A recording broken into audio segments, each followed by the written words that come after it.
How is everyone's week going? Needless to say, you know, um,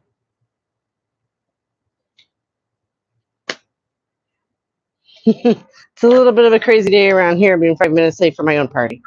Um, I hope everyone else is doing well. Hopefully, Kat will be here soon. Like for example, my tripod is MIA. I have no idea where it is, so that's good, right? We love that. Uh, so I just have you all balanced on something today. It's a little bit of a Dutch angle. I apologize for that. But I get a good video coming for y'all this month, so be on the lookout for that. Um, Last month we talked about the psychedelic origins of Mormonism, which just kind of blew me away because I don't know, I didn't see that coming. It's fun when you dig into things sometimes and the things you discover, right? So it led me to the current movement in my research for the Mormonism video. It led me to discover that apparently there is a current movement to reinvigorate Catholicism with psychedelics,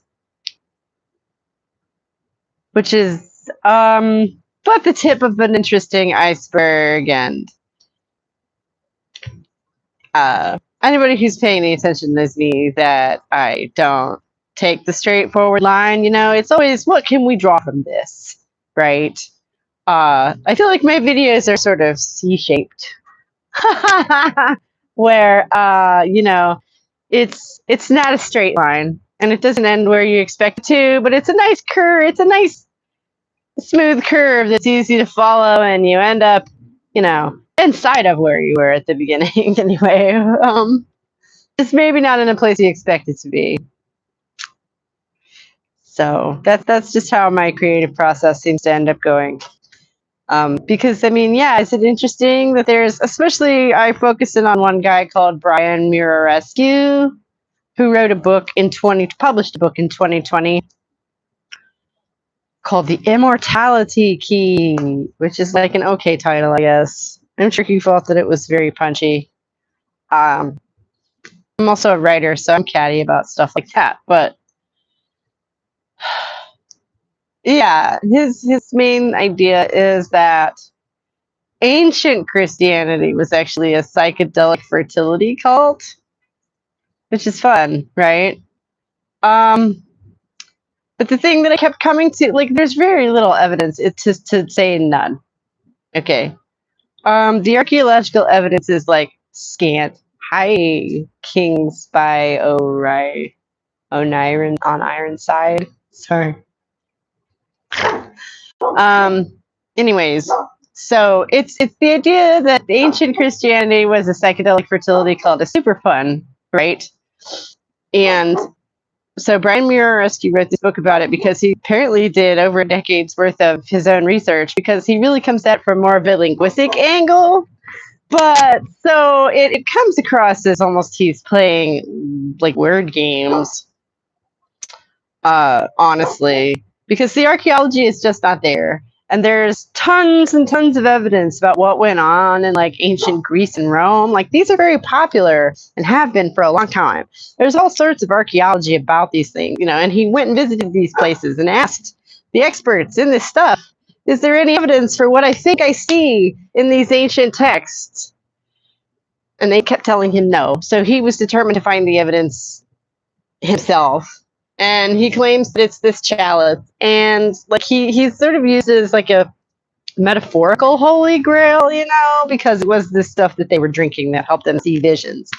And I'm just like, okay, if there's so little evidence for this, then why are people so willing to believe it? Because not only does this one guy write a book about it and spend over a decade of his life, on a wild goose chase, as far as I can tell, looking for evidence of psychedelics in ancient Greece and shit.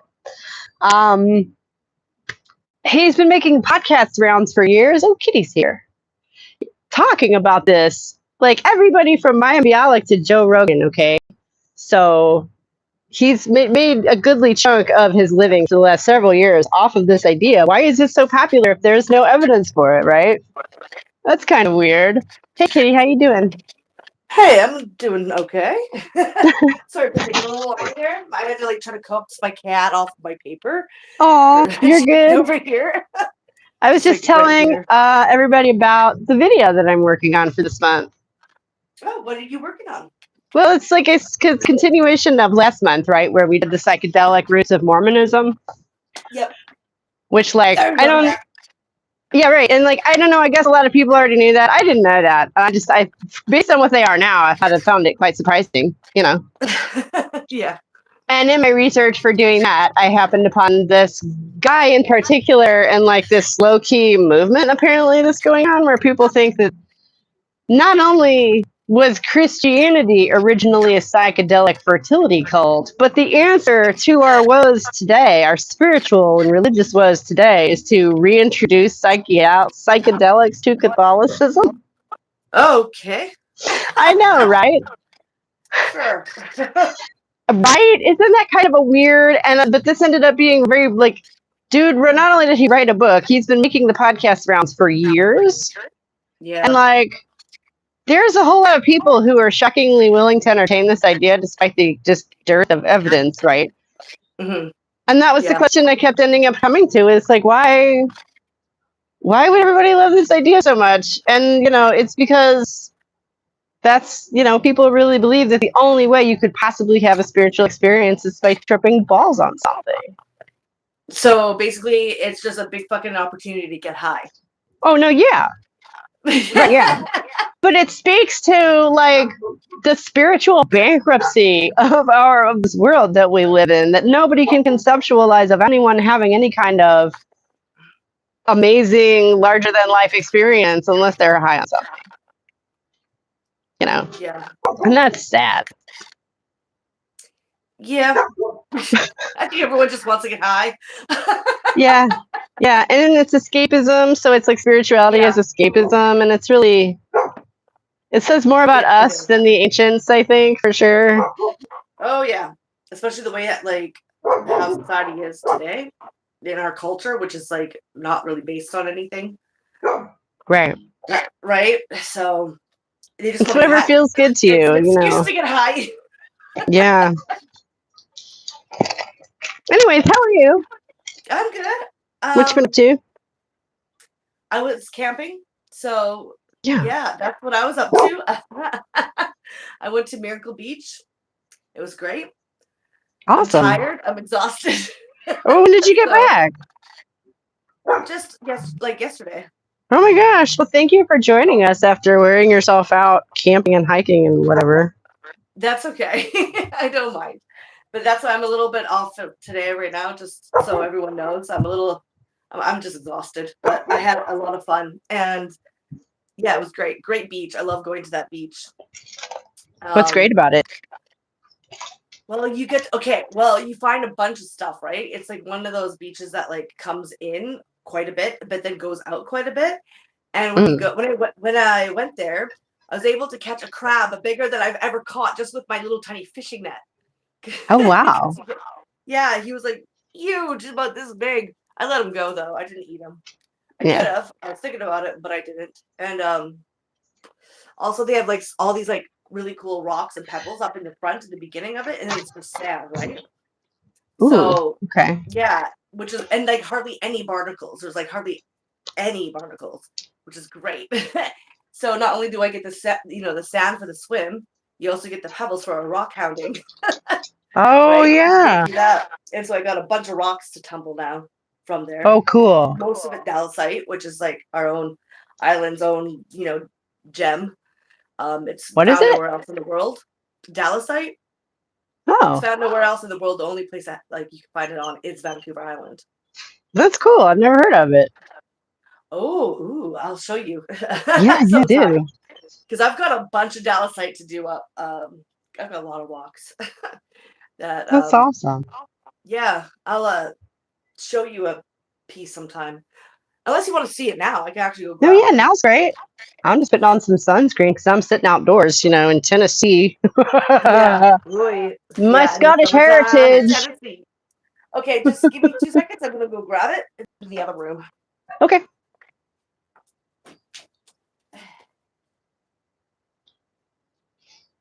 The dog wants to go inside the fence because the other dogs are out. Pardon me. Just a second. All right. I'm coming.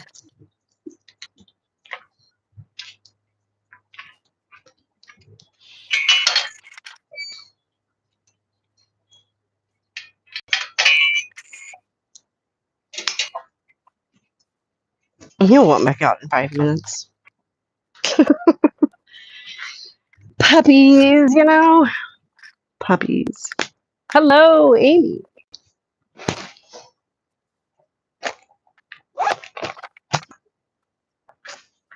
We're getting ready to look at something called Dallasite, which apparently only exists on Vancouver Island, which sounds pretty cool to me. I've never heard of such a thing. Imagine a rock that only exists in one place on Earth. And then I guess we're going to be reading from The Death of Nature. I think it's part 10. I hope it's part 10. I labeled it as part 10. It's 8. It's 8? Yeah.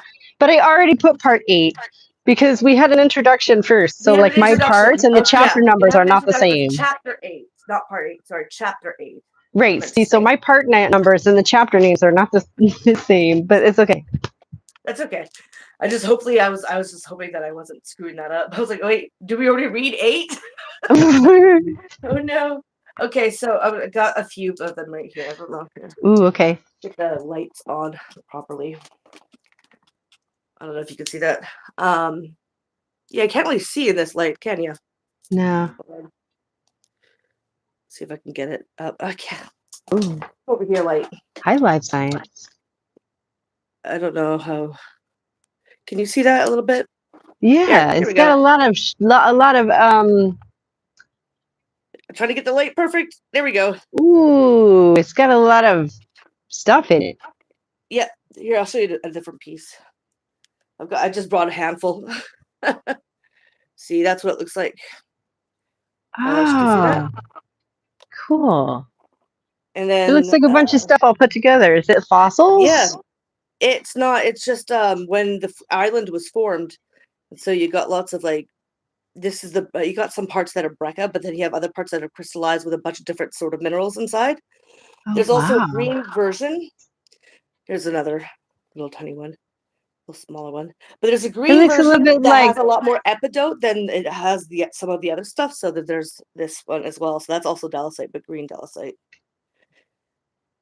That's cool. How do you spell that? Dallasite.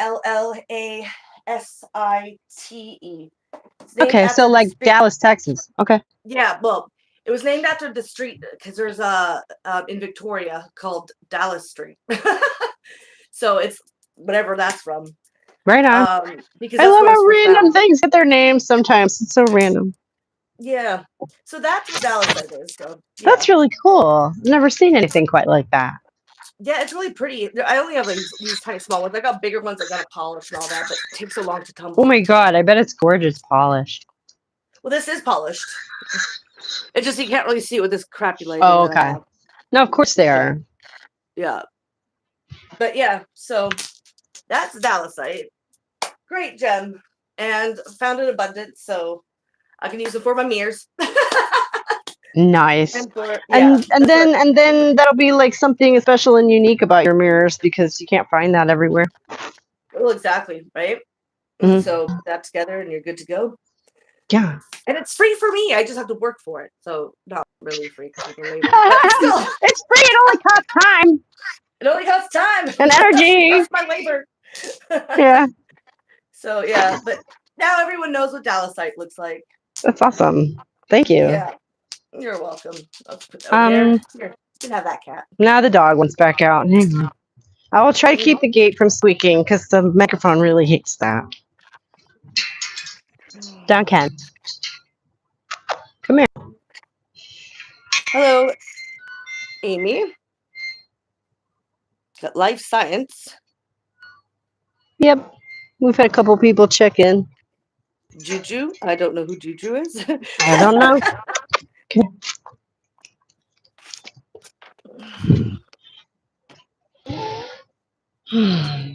I wouldn't But know it. we, Lost all my regular people pretty much. I'm sorry.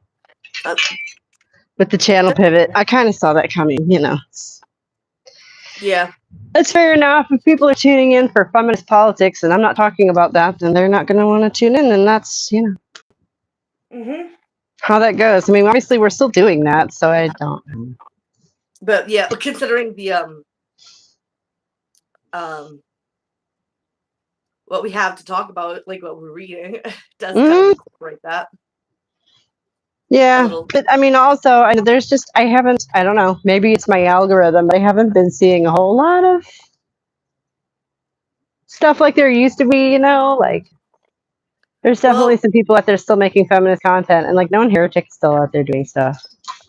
I'm yeah. sure she has a good community going. Who? Known Heretic. I thought we talked about her Oh before. yeah, no, I see. She still posts and stuff like that. Yeah, I'm sure she has a decent community going. Yeah, like I said, I've seen other. I mean, I see posts from other. Oh, break. Other feminists and stuff, but honestly, they don't have their priorities really stuck on straight. Like, and the people that Yeah. are, yeah, they're aligning with is troublesome. Probably. I haven't looked into it enough. I've been so burnt out and frustrated for a long time. Yeah. Especially in England, like it's pretty bad. You've got a lot of fucking the fascist Nazis, basically right wing, like remove all immigrants, la la la. Israel the best, la la la. Like it's like, oh god. Yeah. Yeah. So I'm like, what the fuck? um, for shame. That's all, I guess. For shame. No, anyways, all I was saying was so most of like all of my regulars who used to stop by stop stopping by. I've noticed Yeah. it happens. Yeah, it might be sometime. Some of it, anyways, might be me. I've argued with a couple of people here, I think, when I've Oh talked about it, my frustrations, but whatever. Sorry. no, I don't. I mean, no. Thank you for helping me keep the damn thing alive in the first place. And like, did I tell you about the bullshit? Like, we were trying. Like, I had a friend who was helping me promote the videos, right? Yep.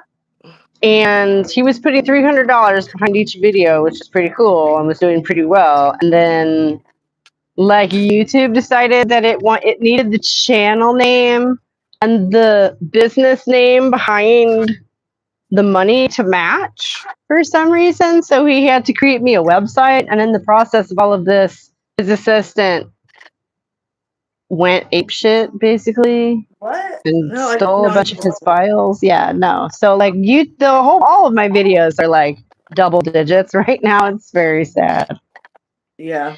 because YouTube thinks I need to like take care of all of this and pay them, and it's all out of my hands. It's what I get for having people help me with anything. Yeah, that's weird. Yeah. So eventually I'm gonna have a website by the end of the summer. Yay. Yay. Yay. Which eventually will help me sell my book. Yeah, no, that's great. I think it's great. Yeah, but so I mean that might be the other reason that nobody's stopping by to our lives is because nobody's being shown my fucking videos either. Yeah. So I'm sorry about the state of things at the moment, but we're working on it. Yep. I still like to come here anyways. Even if nobody wants to see the videos or can't even know that it's there. Well, I It's not do popular. wish obviously it would be nice to have at least a small group of people who give a shit about this kind of thing. It would be very encouraging as far as like outlook and stuff. Well, I noticed that you still get views after the fact, so I don't think that Yeah, lots of people are true. coming in when we're live, but there's people watching it after it's already done. If anybody is watching this, comment down below so that we know you're here. It's so sad. That's how it feels right now, but I know why. I know why. It's not like, oh, the algorithm hates me. It's like, no, I know why the algorithm hates me right now. It thinks I owe it money, which is kind of hilarious. It's so dumb. I hate YouTube sometimes. Agreed. Oh my goodness. And I've been doing all this crazy research, so now it just wants to suggest me. Oh my God. Like I woke up to, I forget, it was some absolutely delulu thing about God this morning. Oh, good. The National Socialists are here. What? Oh, wow. Is this actually going to have legs? Is it? Oh my goodness. Look at that. You see that icon? Do you see it? Because I do. Yeah? Yeah, that's not welcome here. I'm just going to say that for the record. We don't do that kind of stuff here. We don't do racism here. That's not a thing that we do. Just for the record.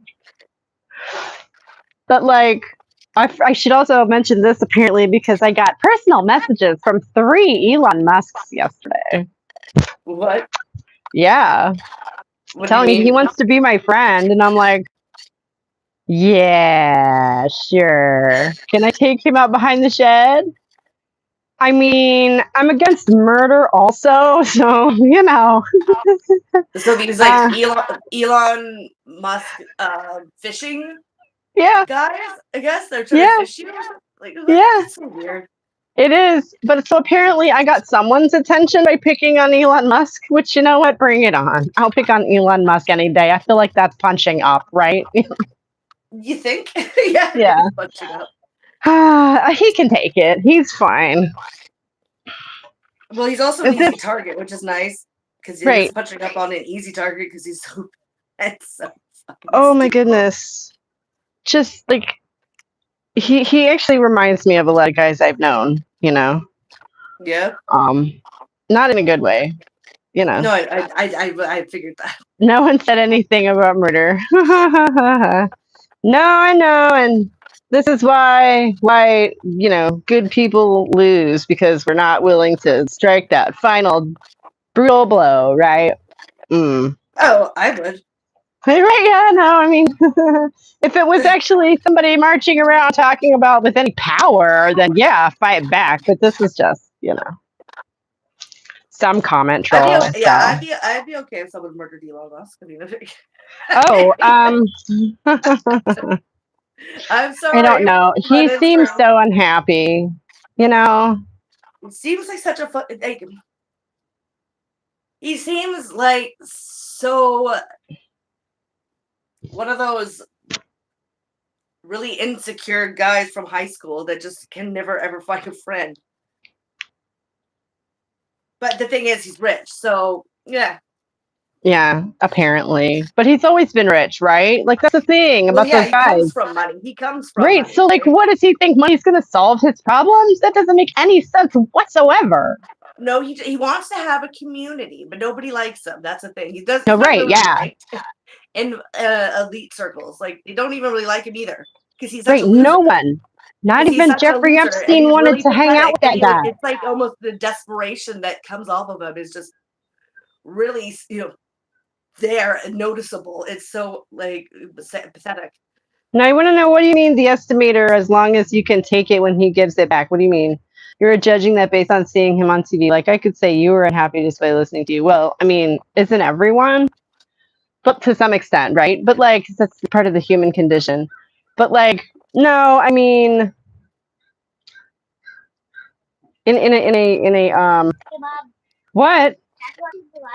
That's it. I know. He's in the chat. It's great. Yeah.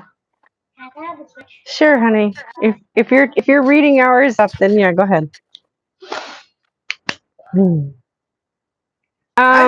I think of Elon's personality is just from what I've seen. Like, no, it's literally more along the lines of like, he seems insufferable because, as you say, nobody wants to spend time with him. There are dozens of people who famously have spent time with him and no longer do. Well, even just like even in the Epstein files, he's like begging to come along, and they're like, "Oh fuck, it's Elon again." Even Jeffrey Epstein did not want to hang out with that guy. Yeah. So not like you should be going Epstein, but the fact that even Epstein's who like entertains for blackmail. It's like, oh, this motherfucker again. Like, god damn it. I don't want to talk to him. Or like the fact that he like tried to like be playing like and this sort of gaming or whatever, right? Trying to pretend he wasn't Elon, got called out for it. If the shoe were on the other foot, I'm sorry. Like that, I'm sorry. Like, god damn Wait, it. no. Like, really no. I'm sorry. If the shoe were on the other, this is hilarious. I should not be engaging with this guy, apparently. But like, if Elon Musk were actually talking about me, I would suddenly be rich, be famous. There's no reason like, if the shoe were on the other foot, my feelings would be, what the fuck? Like, and people have talked about me. Hello, I'm in my 40s. It's fine. Anyway, I'm sorry, Kat. You were saying something. I should not be listening to that guy, apparently. Oh, why would I be crying about my feelings? I don't give a shit who wants to talk to me or who does talk about me or what they have to say. What are you even talking about? That's what I'm saying. Yeah, you're right. God. I don't, just like Hitler, no one cares what he thinks or said. Well, no, I care because it depends on like understanding politics and how he got there. But that doesn't mean I care about his feelings. No. Why would Don't we all wish we had the luxury of not caring what Hitler did or said? Don't we all wish we had that luxury? You're right. I don't know what planet you live on. Universe you live in. Yeah, exactly. Red Blaren. My favorite part is after Musk begged Epstein to hang out on Christmas. Epstein invited Musk to hang out with a bunch of business people, and Musk went all high and mighty and said, whatever. I don't know what he said, but... Yeah. There we go. It was a waste of his time, and that forced Epstein to drop the charade and say it was all young mom. Yeah, well, that's because he wanted to fucking... That's why he was trying to, hang out with Epstein. Right. Yeah. But the things that Epstein were saying behind, like, or to other people about it is what's funny. It's like... So he's not like, it's almost like people are forced sometimes to... Okay, like there's something pathological about being driven to amass more money than anyone could possibly ever spend.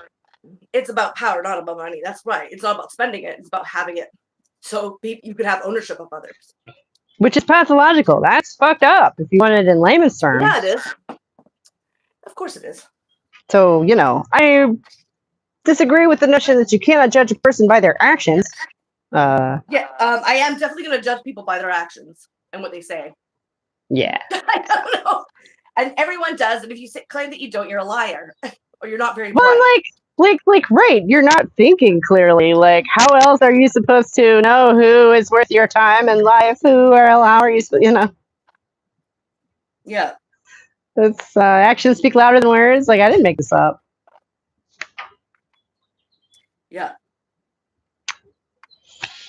So yeah, anyways, I wonder if that has legs. That'd be hilarious. Oh, we've got one held for review. Are you ready? It might be hurtful. Oh no. Oh no, it's just Red saying I'm going to make the Epstein muffins for my church special. Oh, all right then.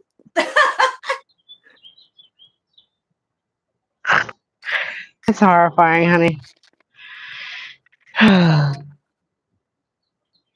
And hilarious. But horrifying. It's funny how those two things can overlap so well. Anyway. Another thing I promise too, you, if you had $1 billion, you'd lock yourself about up in your house and not have any friends. Shit about you. It also, like, sometimes it's validating because of the people that are talking shit about you or the people exactly that you shouldn't, that you completely disagree with, that you're fucking doing the right fucking thing. Right, yeah, that happened a couple of years ago. They're offended. So, yeah. Yeah. And who's fucking sipping for fucking Musk at this point of time? Like, seriously? Yeah, right. No, it was just really funny because sad. It was, but the messages that I received were in the tone of like, hey, lovely supporter, thanks for liking me. Message me if you want. And I'm like, Did you watch my video? Like what? Like, yeah, efficient expedition right. no, of course I didn't respond. I just think it's really funny, and it would be interesting. If I had $1 billion, I wouldn't have $1 billion. Right. Because to have $1 billion, you actually have to enact certain things to gain that, and I would never morally, do that. There's no way I would be able to gain $1 billion because you have to do things to actually obtain that. That is if I had $1 billion, the social services in my county would all of a sudden be funded forever. Okay, possibly the state, right? Like if you invest that kind of money well, you can just bring in receipts forever and you can funnel it directly towards, I don't know, whatever I want. Right? Well, I don't believe in investing in this fucking country anyways, or the US. Oh, yeah, no. Everything that is gained through immoral compass. No, I mean, I would be working to like help eliminate poverty, or something. Like there's a whole lot you could do with $1 billion besides buy yachts and like go to space and whatever useless garbage. I'm just saying. Like you say, if I had $1 billion, I all of a sudden wouldn't have $1 billion anymore because it would come in and go out. Because who the fuck needs to sit on, like you can set aside nest eggs for your children if you want and still have millions and millions and millions of dollars to do whatever the fuck you want.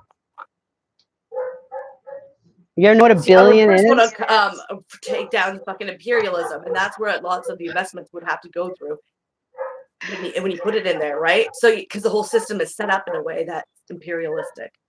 So, like, I wouldn't even be investing in this shit because that needs to go first.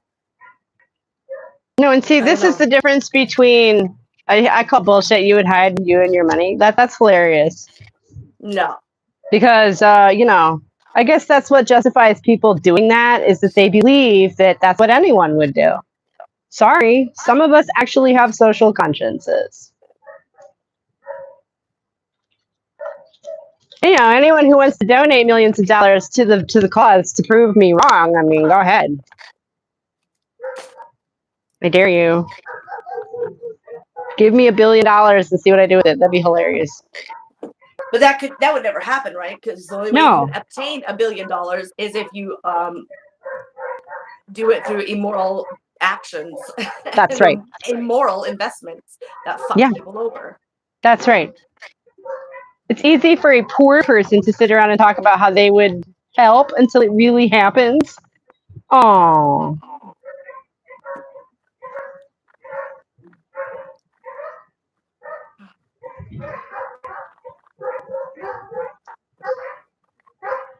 What is horrifying is that so you mean that that's just because you're poor and have morals. But once you have it, you don't have any morals, and that's okay. Right, yeah. Okay. I only have ethics because I need to. That's a very popular opinion. And I just, no. Again, I feel like that's a justification that assholes really like because it helps them feel good about their behavior. No. Yeah. Some people are actually decent and have moral conscience. Yeah. And have a social conscience. A lot of people are that way, and that's why, we're not ruthless enough to become stupid wealthy. It's true. It's a catch-22, but I really don't think it's that power corrupts. I think it's that it attracts the corruptible. I really do. Yeah. Anyway. And you know what's even worse is when you have poor people who buy into that sort of mentality, even though it fucks them over because they're not part of the club. So like all Democrats, you would take the money and run. Aw, I'm not a Democrat, so there you go. Take the money and run. Yeah, Democrats are fucking wealthy billionaire fuckers. What are you talking about? Not a Democrat. No. Ethics, but not morals. That is the same thing. No. One is internal and one is external. But, it's fine. We don't need to get into the philosophy of morals and ethics right now because that is really boring to most people, so I gather. But that's the basic of it. Is morals are, your feeling about the world, and ethics are externally imposed. So money will change you and you just don't understand. I mean, it'll probably get my teeth fixed, right?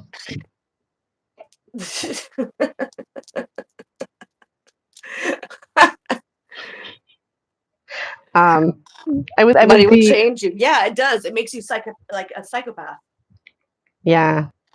I just I don't know. Have literally spent the last 25 years of my life focused on taking care of other people. So, it's really not. In the end, it'll fuck you over anyways because we're on a path to omnicide and we're gonna all die. It's Yeah, gonna that's kill true. everyone else. That's true. And you're busy not being So, in the idea of money and sucking their cocks is kind of pathetic. Sorry. The idea of paying for my kids' school or maybe lose some weight. Wow. You can't support Trump and not Elon. I don't support Trump either. Oh my God. I'm sorry. I said I'm not a Democrat, so you assumed I'm a Republican. Oh, no. No. I should have clarified there. I do not support Trump in any fucking way whatsoever. No. Do people believe that you can't support Trump and not Elon? Because if people believe that, then that's interesting for some of my material that I'm working on. Because actually that guy who thinks that Christianity should be psychedelic, one of the biggest talks that he gave was hosted by Kimball Musk's wife, who is Elon's sister-in-law, for those keeping track at home. Yeah. So, and apparently they're super into Burning Man and all of that, Oh, yeah. Neo-hippie bougie, shit. like bougie counterculture shit. Yeah. So, Nepo babies. Yeah, but this guy literally thinks that the federal government should be in charge of doling out psychedelic spirituality. It's fucking horrifying. And, by those Kevin Bacon 6 degrees, there's a less than 0% chance that he could get that. So, I don't like it at all. Yeah, the Red Blair. Well, good thing we support neither Trump nor Elon, so that's a win-win, right? Right. I don't understand.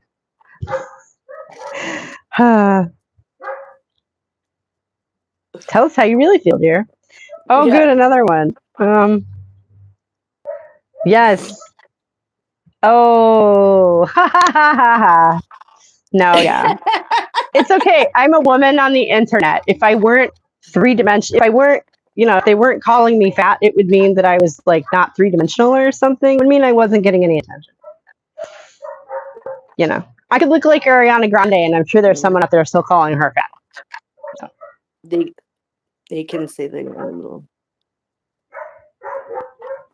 Yeah. Okay. So voting for capitalism is not voting. No, actually, not voting for capitalism says completely different. And there are actual movements that go into politics that are actually, not Democrat or Republican. They exist, even if they try to, force them out. You realize that, right? Say that again.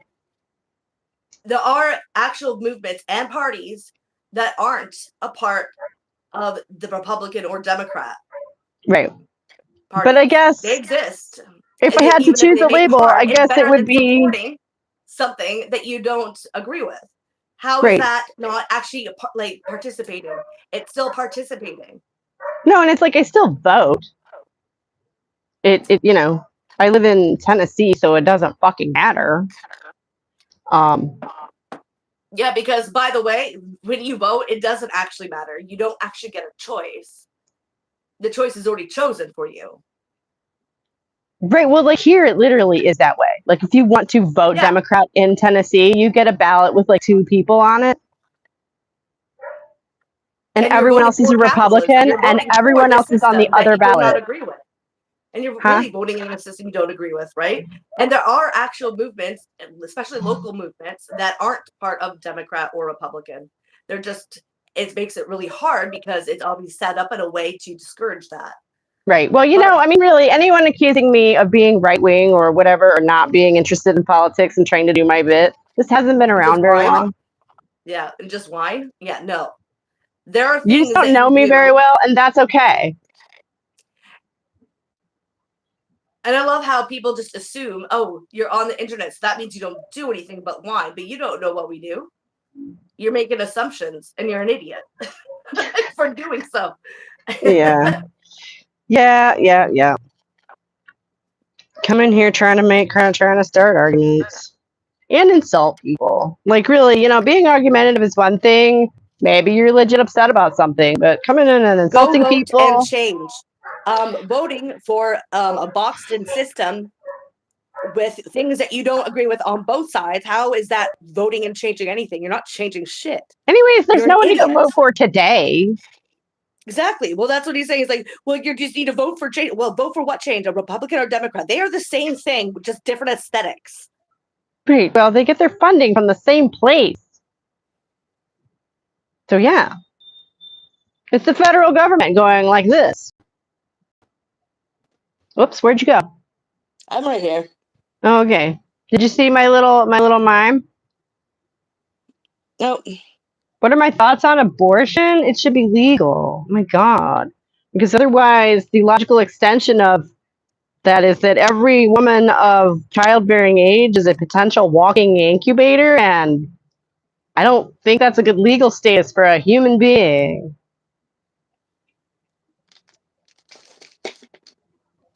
So, there you go. What would I vote to change? Well, capitalism, for one. Right, yeah. Oh my God. Please regulate the capitalism before it just absolutely just gobbles up all democracy, whatever, it maybe already has, right? Yeah, representative democracy is not actually democracy. Right. But all it would take is 27 states to change the government. Like, I mean, I guess that's a lot of people though. You know what? I'm gonna go and come back because my stupid thing is not recording really well, so I can't barely hear you. Oh, I'm gonna have okay. to go and come back again. Okay. See you in a minute. So go and live in Russia then. What? Because they don't think women should be walking incubators? I don't know. Maybe that was in response to something else. That must have go and live in Iran. I have no interest in doing either of those things. Just again, for the record, oh good, cat's back.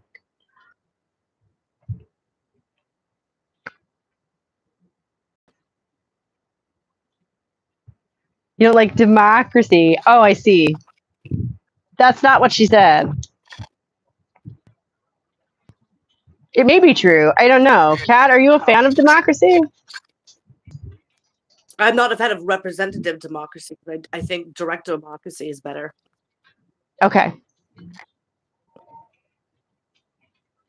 So we're pro-choice, and you think Russia and Iran are pro-woman? Yeah, I think he was referring to the disparaging comments she made about democracy before she dipped out for a minute. So, some people get real knee-jerk about that.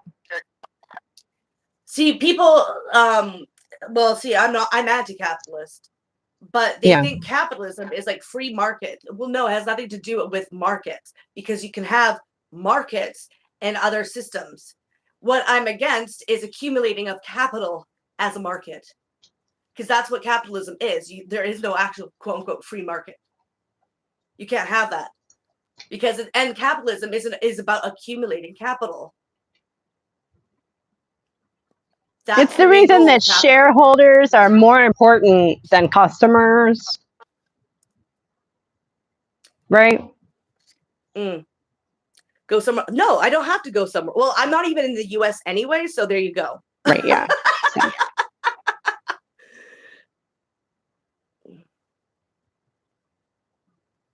Yeah, it's true. Yeah. Not a democracy, we are a republic. Yeah, yeah, yeah. I've heard that too. I the level of corruption in politics is just absolutely You don't devastating. know what socialism is, estimator. I really don't think you know what you're talking about. Spending money on yourself would go away in socialism? What? Yeah, so you don't have to pay for anything. That's not, you don't understand. You know that socialism and communism have markets. Yeah. Because economics still function, like, so you don't think you should be able to save money? No, it's about, oh, I know. See, you're an idiot. You're an idiot. You're just spouting propaganda. Yeah. Again, I don't know if insulting people is productive, but these are not. Well, I mean, I'm insulting deep this idea. points. I'm going to insult this idea that you should be paid. So you think you should be paid for your service?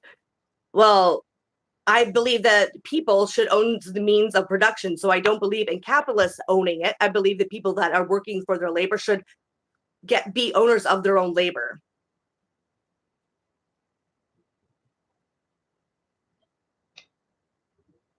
No, Yeah, so that'd be go nice. no, I don't have to go and live in Russia to have opinion on politics. Sorry. Republics are just advanced democracies. Did you pay attention in civics class, or are you just repeating memes? That's a good question. Right. I think that's about the level of hogwash discourse you're the we one have that's here. getting fucked in the ass, and you're not getting anywhere, and you're not going to go anywhere because you're not a capitalist. You are just a tool for capitalists, and you want to. Yeah. You think you're talking about politics? No, you're not. You don't know what politics are. You don't have any idea. Yes, it's so stupid.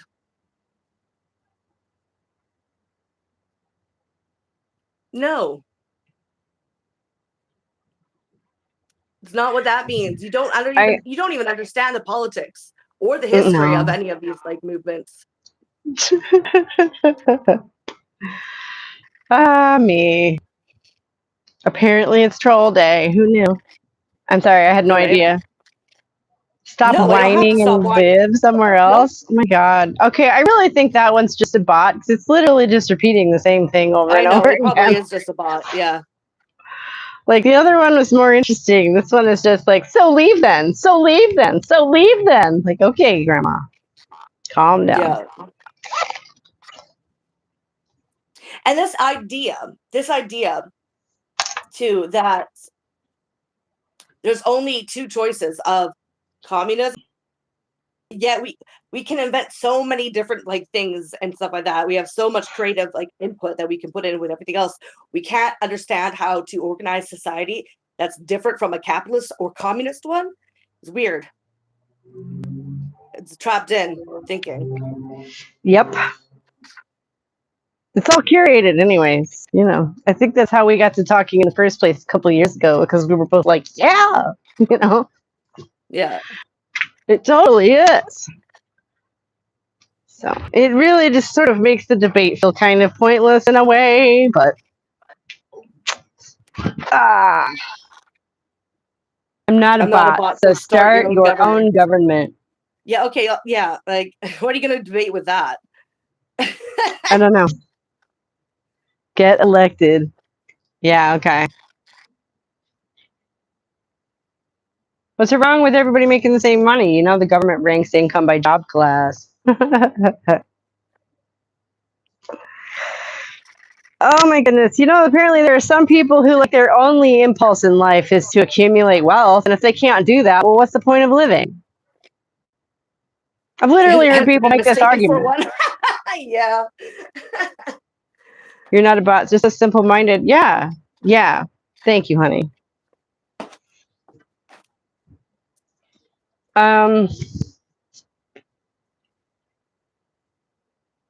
What did I say a minute ago?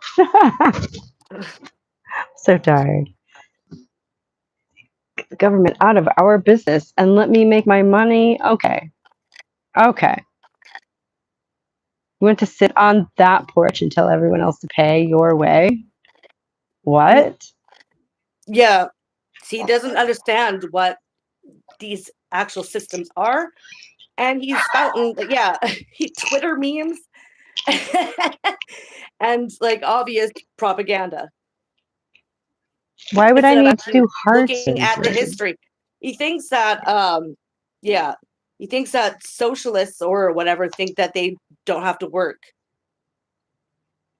because you just Mhm. get everyone gets free like the same money. No, but I think that surgeons can be classified as a skill and experience level, and people with the same executive skill, effective skill and experience can make the same amount of money. Well, and you know, I really the implication underneath all of this petty squabbling here is the idea that you're offended at the thought that capitalism sucks because it does. Yeah. Okay. We're discussing alternatives because the current system really, really, really sucks for everyone but like 5 people. Oh wait, I'm sorry, I forgot y'all love Elon Musk. So obviously there's the reason here. You know, it's like carrying water for your oppressors. Good job there, guys. Right? Yeah, I know. It's pretty sad. It's pathetic. Because they hate you. They really do. They see you as easy. They're tools. They see you as less than human. Okay? You are chattel to those people. You are meat to be put in a machine that they may profit from. That's it. That's it. That's right, Red Blair. Speak the truth. Please, I need to know, do you prefer to see a tree grow or a Negro? Oh my God. How about both? This is America. We have had both for a very long time. I stumbled upon some interesting, like, dog whistle European white supremacy the other day, and it was just this idea that different races living together inevitably brings turmoil, and I'm just like, I don't know. In the United States, we've been all living together for so long, the lines have started to blur. Like, this is absurd to me.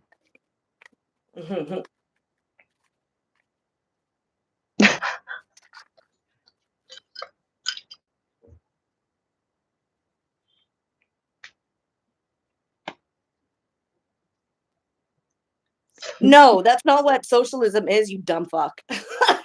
I can't argue with it because all you're doing is saying bullshit.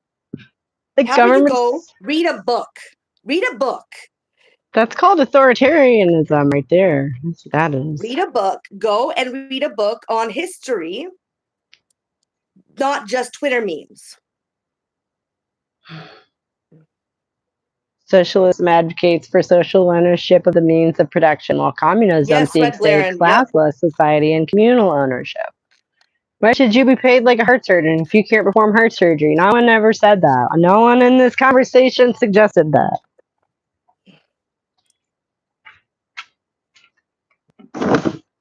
I'm going to plug in my fan because it's really, really hot.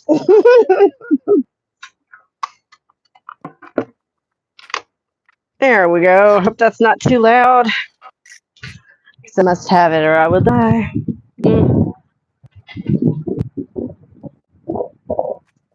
Is it hot up there today?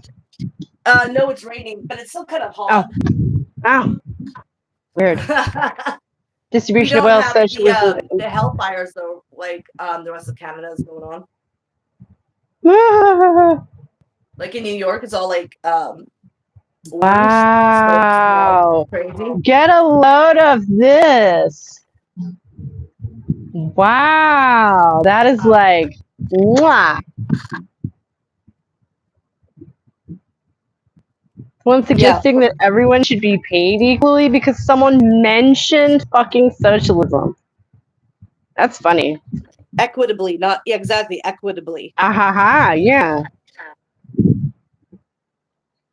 Women are the downfall of capitalism. Here. Here's hoping. That will be fantastic. Yeah. Let's do this shit. I don't have a problem with that idea. Yeah. Okay. I agree. Oh my goodness. He's probably one of those people who believes that without capitalism there will be no innovation either, because we magically magicked our way to the Middle Ages with no capitalism. Women are the downfall of capitalism. That's fabulous. I love it. We should put that on a t-shirt. Yeah. I like it. Me too. That's what we're hoping for. Yeah. Oh, because capitalism is destroying the planet, okay? Capitalism is the system that would rather burn itself to the ground than take some losses. All right? It's insane. It's omnicidal. Yeah. I hadn't heard that word before. That's very, very ominous sounding. Like I said, you want to be paid like a heart surgeon? No, that's not what equitable means. Yeah, you don't even understand what equitable means. Well, and I mean, you know, we all walk around with the dictionary in our pocket constantly. Early foundations. Capitalism's roots trace back to the late Middle Ages in Europe around the... Right. So, but this is, you know, something that's been implied anyway. It hasn't been said yet, but I'm feeling the vibes coming that, like, without capitalism, the whole world will fall apart because there's no innovation without capital. And that's just such an insane... I just want to preemptively point out that, yeah, like, no, humanity didn't magic its way to the Middle Ages. Chris, you don't explain to us because we aren't even suggesting that. That you have no clue what you're talking about. Okay, that's like literally where we are right now, estimator. That's where capitalism has got us. There are kings and lords. They're just not. Yeah. They're just not. Yeah. What are you talking about? It's the exact same thing. The only thing that's missing is divine right of kings. System. Are you reading, estimator, or can you only identify keywords? Yeah. So, oh my goodness.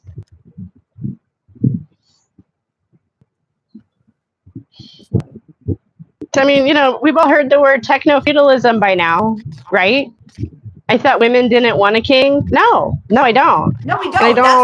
That's why we're anti-capitalist, dumb fuck. Yeah, that's why we started out bashing Elon Musk, which is how we got into this in the first place. They already have that, and they're against you. I mean, Warren Buffett said there is a class war going on, and we're winning, and they're laughing at you. Yeah. They are. They're laughing at you.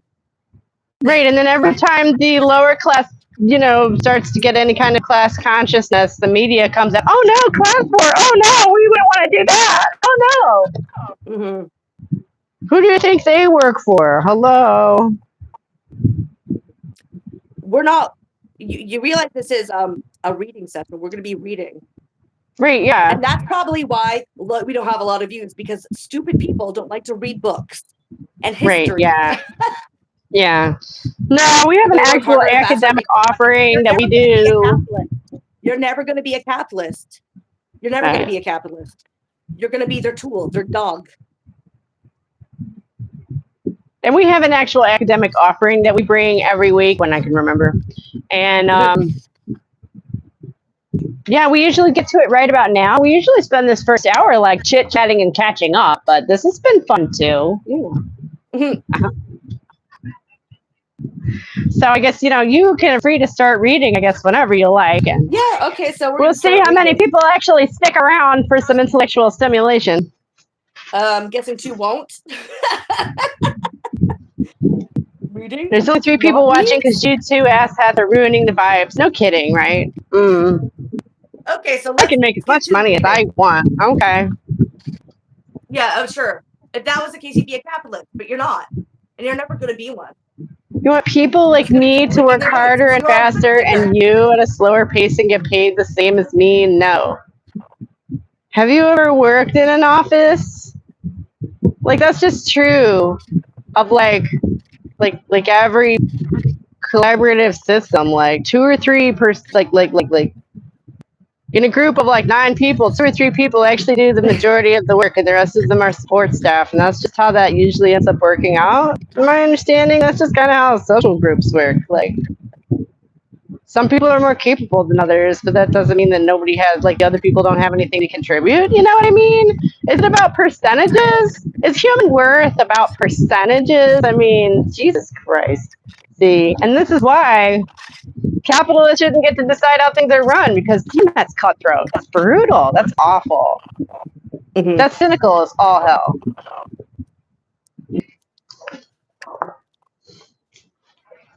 Anyway, Yeah. Anyway, so we're going to be reading. You can stick around, maybe learn something, yeah. but I'm guessing probably you won't. So, too bad.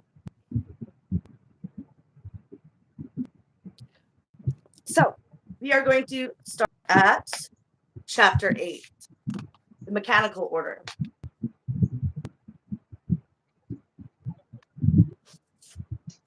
Okay. The fundamental social and intellectual problem for the 17th century was the problem of order.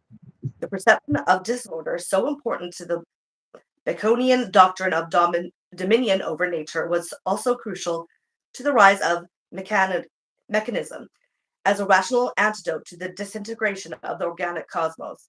The new mechanical philosophy of the mid-17th century achieved a reunification of the cosmos, society, and the self in terms of a new metaphor, the machine.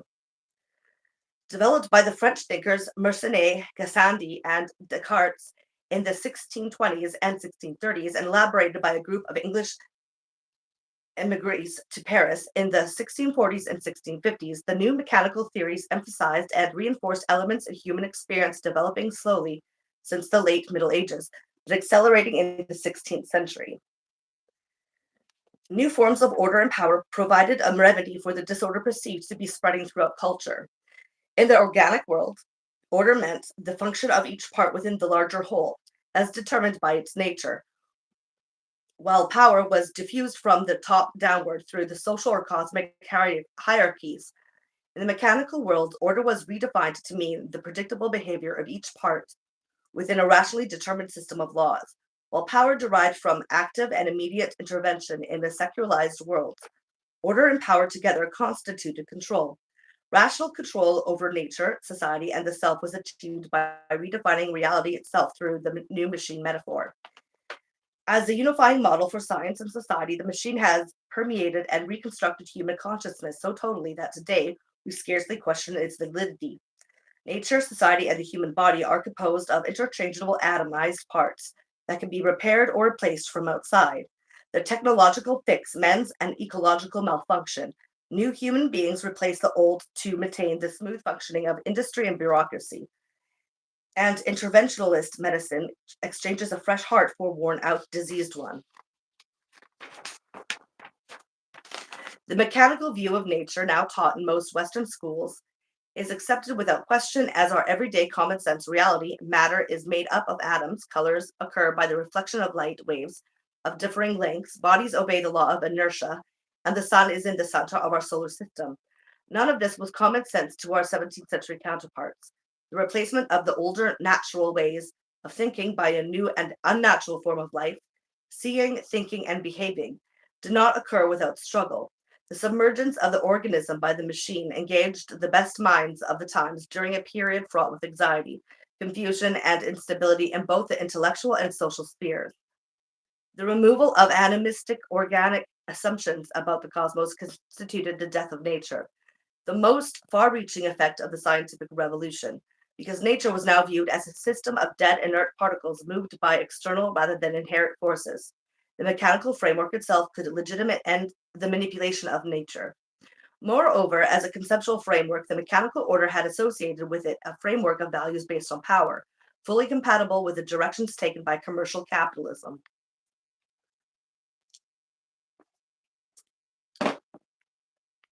The rise of mechanism in France. Against the background of the disorder in society, religion, and cosmology of the late 16th and early 17th centuries, mechanism arose as an antidote to intellectual uncertainty and as a new rational basis for social stability. The emphasis on individual interpretation brought about by the Reformation had raised the specter of the anarchy of ideas and created the serious problem of the source of certainty and authority in the sphere of knowledge. Martin Luther had challenged the authority of the Pope and his councils to determine religious truth by asserting that all Christians had the power to discern truth or falsity for themselves through reading the scriptures. Each person's individual conscience should be the criterion for religious truth, not the old standards for faith set by the church hierarchy. Luther's search for criteria in religious truth was applied to all natural knowledge by the skeptics of the late 16th century. The skeptical movement, based on a renewal of interest in ancient writings on skepticism, was itself a response to the social uncertainty created by the Reformation. After 1560, skeptical ideas became widely known, making the search for certainty and knowledge a primary intellectual problem in the early 17th century. The dispute over standards for truth could not be resolved without criteria by which to judge the arguments. But until the dispute itself had been resolved, the criteria could not be decided. The dilemma created by this circular reasoning was symptomatic of the deep rifts in the older accepted system of values. In the 1620s, the French mechanics Marin Mersenne, Pierre Gassendi, and René Descartes, initially a mutually supportive social group, began to construct a mechanical philosophy that ultimately presented a solution to the problems of certainty, social stability, and individual responsibility. In reinstating moral and intellectual order, they revived the corpuscular philosophies of the ancient atomists, but placed them in a Christian context, and attempted to devise criteria for certainty in knowledge. For Descartes, a metaphysical system based on the principle of identity, on the immutable forms and mathematical axioms of Plato, and the primacy of God's intellect, logic, and rationality could reflect the stability hoped for in the intellectual world. For Gassendi, because God's will, rather than intellect, was primary, the laws of nature were only contingent, but could nevertheless be reasonably certain. In addition to their reaction against the absolute skepticism, such as that skeptic Pyrrho, the mechanists, as will be seen, sharply criticized the presuppositions of the organic worldview. From the spectrum of Renaissance organic philosophies, mechanism took over ideas compatible with order, control, and manipulation, while rejecting those associated with change, uncertainty, and unpredictability. Conservative ideas, such as the passivity and manipulability of matter, conductive of the domination and control of nature, were appropriated into the new philosophical framework, while the more radical, vitalistic, and animistic ideas were subjected to severe criticism and rejected. The mechanical philosophies of Mersenne, Gassendi, and Descartes all exhibited a strong common reaction against naturalism, vitalism, and animistic magic, which, in a world of social upheaval and religious conflict, could be seen as aiding and abetting disorder and chaos. The mechanists transformed the body of the world and its female soul, source of activity in the organic cosmos, into a mechanism of inert matter in motion, translated the world spirit into a corpuscular ether, purged individual spirits from nature, and transformed sympathies and antipathies into efficient causes. The resultant corpse was a mechanical system of dead corpuscles set into motion by the creator, so that each obeyed the law of inertia and moved only by external contact with another moving body. Thirdly, they criticized ideas associated with social disorder and anarchy, such as uncontrolled passion and spontaneity, individual criteria for religious truths, control over the spirits of nature by ordinary people, and subversive secret sects such as the Rosicrucians, who claimed to have occult knowledge and power and were believed to hold views dangerous to Christian religion and society. In place of such rampant individualism, they substituted a more sober form of self-control, temperance, reasonable judgment, and sovereign law. While social and historical conditions did not determine the specific content of the mechanical philosophy or form as impetus to construct a philosophy in direct response to social circumstances, they helped to make plausible some presuppositions about nature and to invalidate others. The social context helps to explain why intellectuals in the early 17th century became interested in particular ideas of their predecessors, transforming and elaborating them to be consistent with our own historical experience, and within the groups of French and English natural philosophers who devised the new mechanical philosophy, social relationships strengthened and supported the new directions taken. Mersennet's search for certain knowledge was combined with an attack on skeptics, naturalists, pantheists, Kabbalists, atheists, and deists. In his writings of the 1620s, he denounced magical and antithetical ideas, stating that he did not know which were the more detestable. In La Vérité des Sciences, published in 1624, he attempted to refute the claims of the skeptics that no knowledge was certain by enumerating in 800 pages that was known about arithmetic, geometry, mathematical physics, their source of truth, their relation to nature and God, and what conclusions could be obtained by the hypothetical deductive method. The study of mathematics, he argued, was a study of hypothetical relationships in which truths are based on the condition that, if, for example, such things as triangles exist, then conclusions can be drawn concerning their properties. For practical purposes, sufficient information is known about mathematical relationships to be useful in everyday life. During the 1620s, Mersenne sought a new philosophy of nature to resolve the skeptical problem, and by 1634 had found what he was looking for in mechanism. His answer was to use mechanism not as an absolute truth, but as a useful way of ordering knowledge about the practical everyday world. Ultimate knowledge was not possible, but a pragmatic knowledge based on everyday experience and the appearances of the senses could be attained. Viewing the world as a machine was the most practical and useful way to organize information derived from the appearances. In his effort to establish the validity of the mathematical method and mechanism, Mersenne challenged the presuppositions of the organic worldview. His attack was directed at the Neoplatonic concept of the soul of the world, source of its vital activity.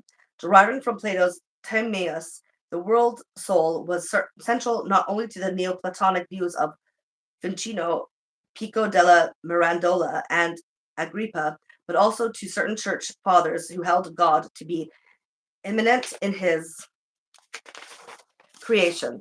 Mersenne avoided hearsay by transforming the threatening idea of the soul of the world into a mechanism of the world. He argued that since the earth did not have organs of sensation, it was not alive. In opposition to Campanella, he asserted that the earth was not a living animal. Against Bruno and Telesio, he wrote that the earth did not have animal intelligence nor animal instincts. The world soul was neither the formal nor efficient cause of all earthly beings. Mersenne also criticized potentially dangerous social ideas associated with the magical tradition by attacking his contemporary Robert Fludd, defender of Rosicrucianism, a Neo-Paracelsus religious occult secret society. The appearance of Fludd's defenses convinced Mersenne that this dangerous group was real and not chimerical.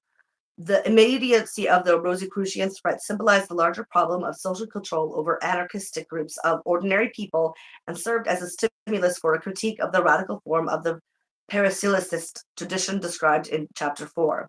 The Rosicrucian Manifesto, De Fama Fraternales, published in 1614, had portrayed a secret society of brothers who, like Paracelsus, were committed to a life of wandering and of healing the sick without pay, assuming the clothing and customs of the common people of any particular country.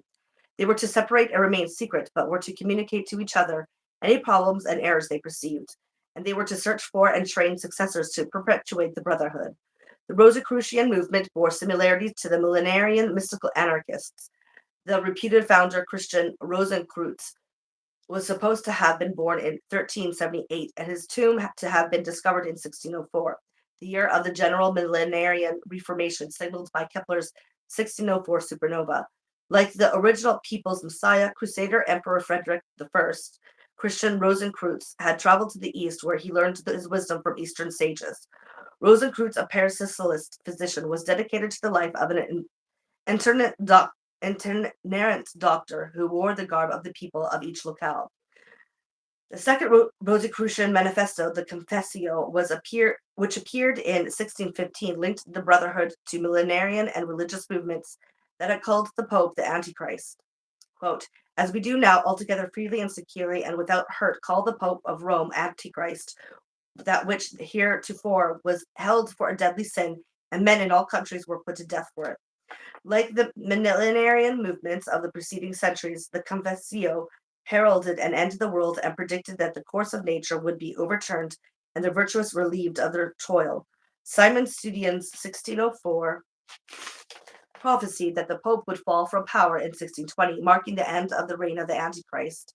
And the beginning of the millenarium seemed to have been fulfilled when, in 1620, the sole year of his reign as the Winter King of Bohemia, Frederick V emerged as a leader of an activist political and hermetic movement that hoped to resolve Germany's social and religious problems.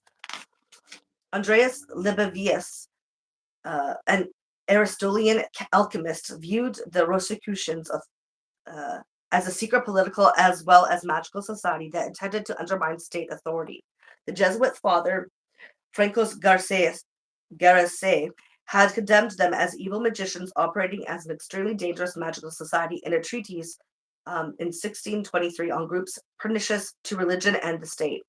Mercenet's fears seemed to be confirmed when, in that same year, a proclamation appeared announcing the arrival of the Rosicrucian brothers in Paris and stating that they would make their stay visible yet invisible in the capital city by teaching without books, marks, or signs, and by speaking the language of the country. Their objective was to lead the people away from error and death. Although no Rosicrucian groups were uncovered, they existed as a subterranean chimera whose invisibility and secrecy were all the more threatening to an unstable society. Hold on. Gassendi was. Wait, where was I? Oh, in reaction, Mercenet attacked Flood as a heretic and visionary in the beginning chapters of his Questiones in Genesism, published in 1623. Flood responded to these insults in two works written in 1629 against Mercenet. Quote, The Battle of Wisdom and Folly, and on the Supreme Good, which is the true subject of the Kabbalah, Alchemy, and Brothers of the Rosary Cross. The second written under the pseudonym Joachim Frisius. Two members of Mercenet's order, Franco de Lannoy and Jean Duret, rose to his defense, but considering these to be insufficient, he wrote to Pierre Gassendi for help in refuting Flood's ideas.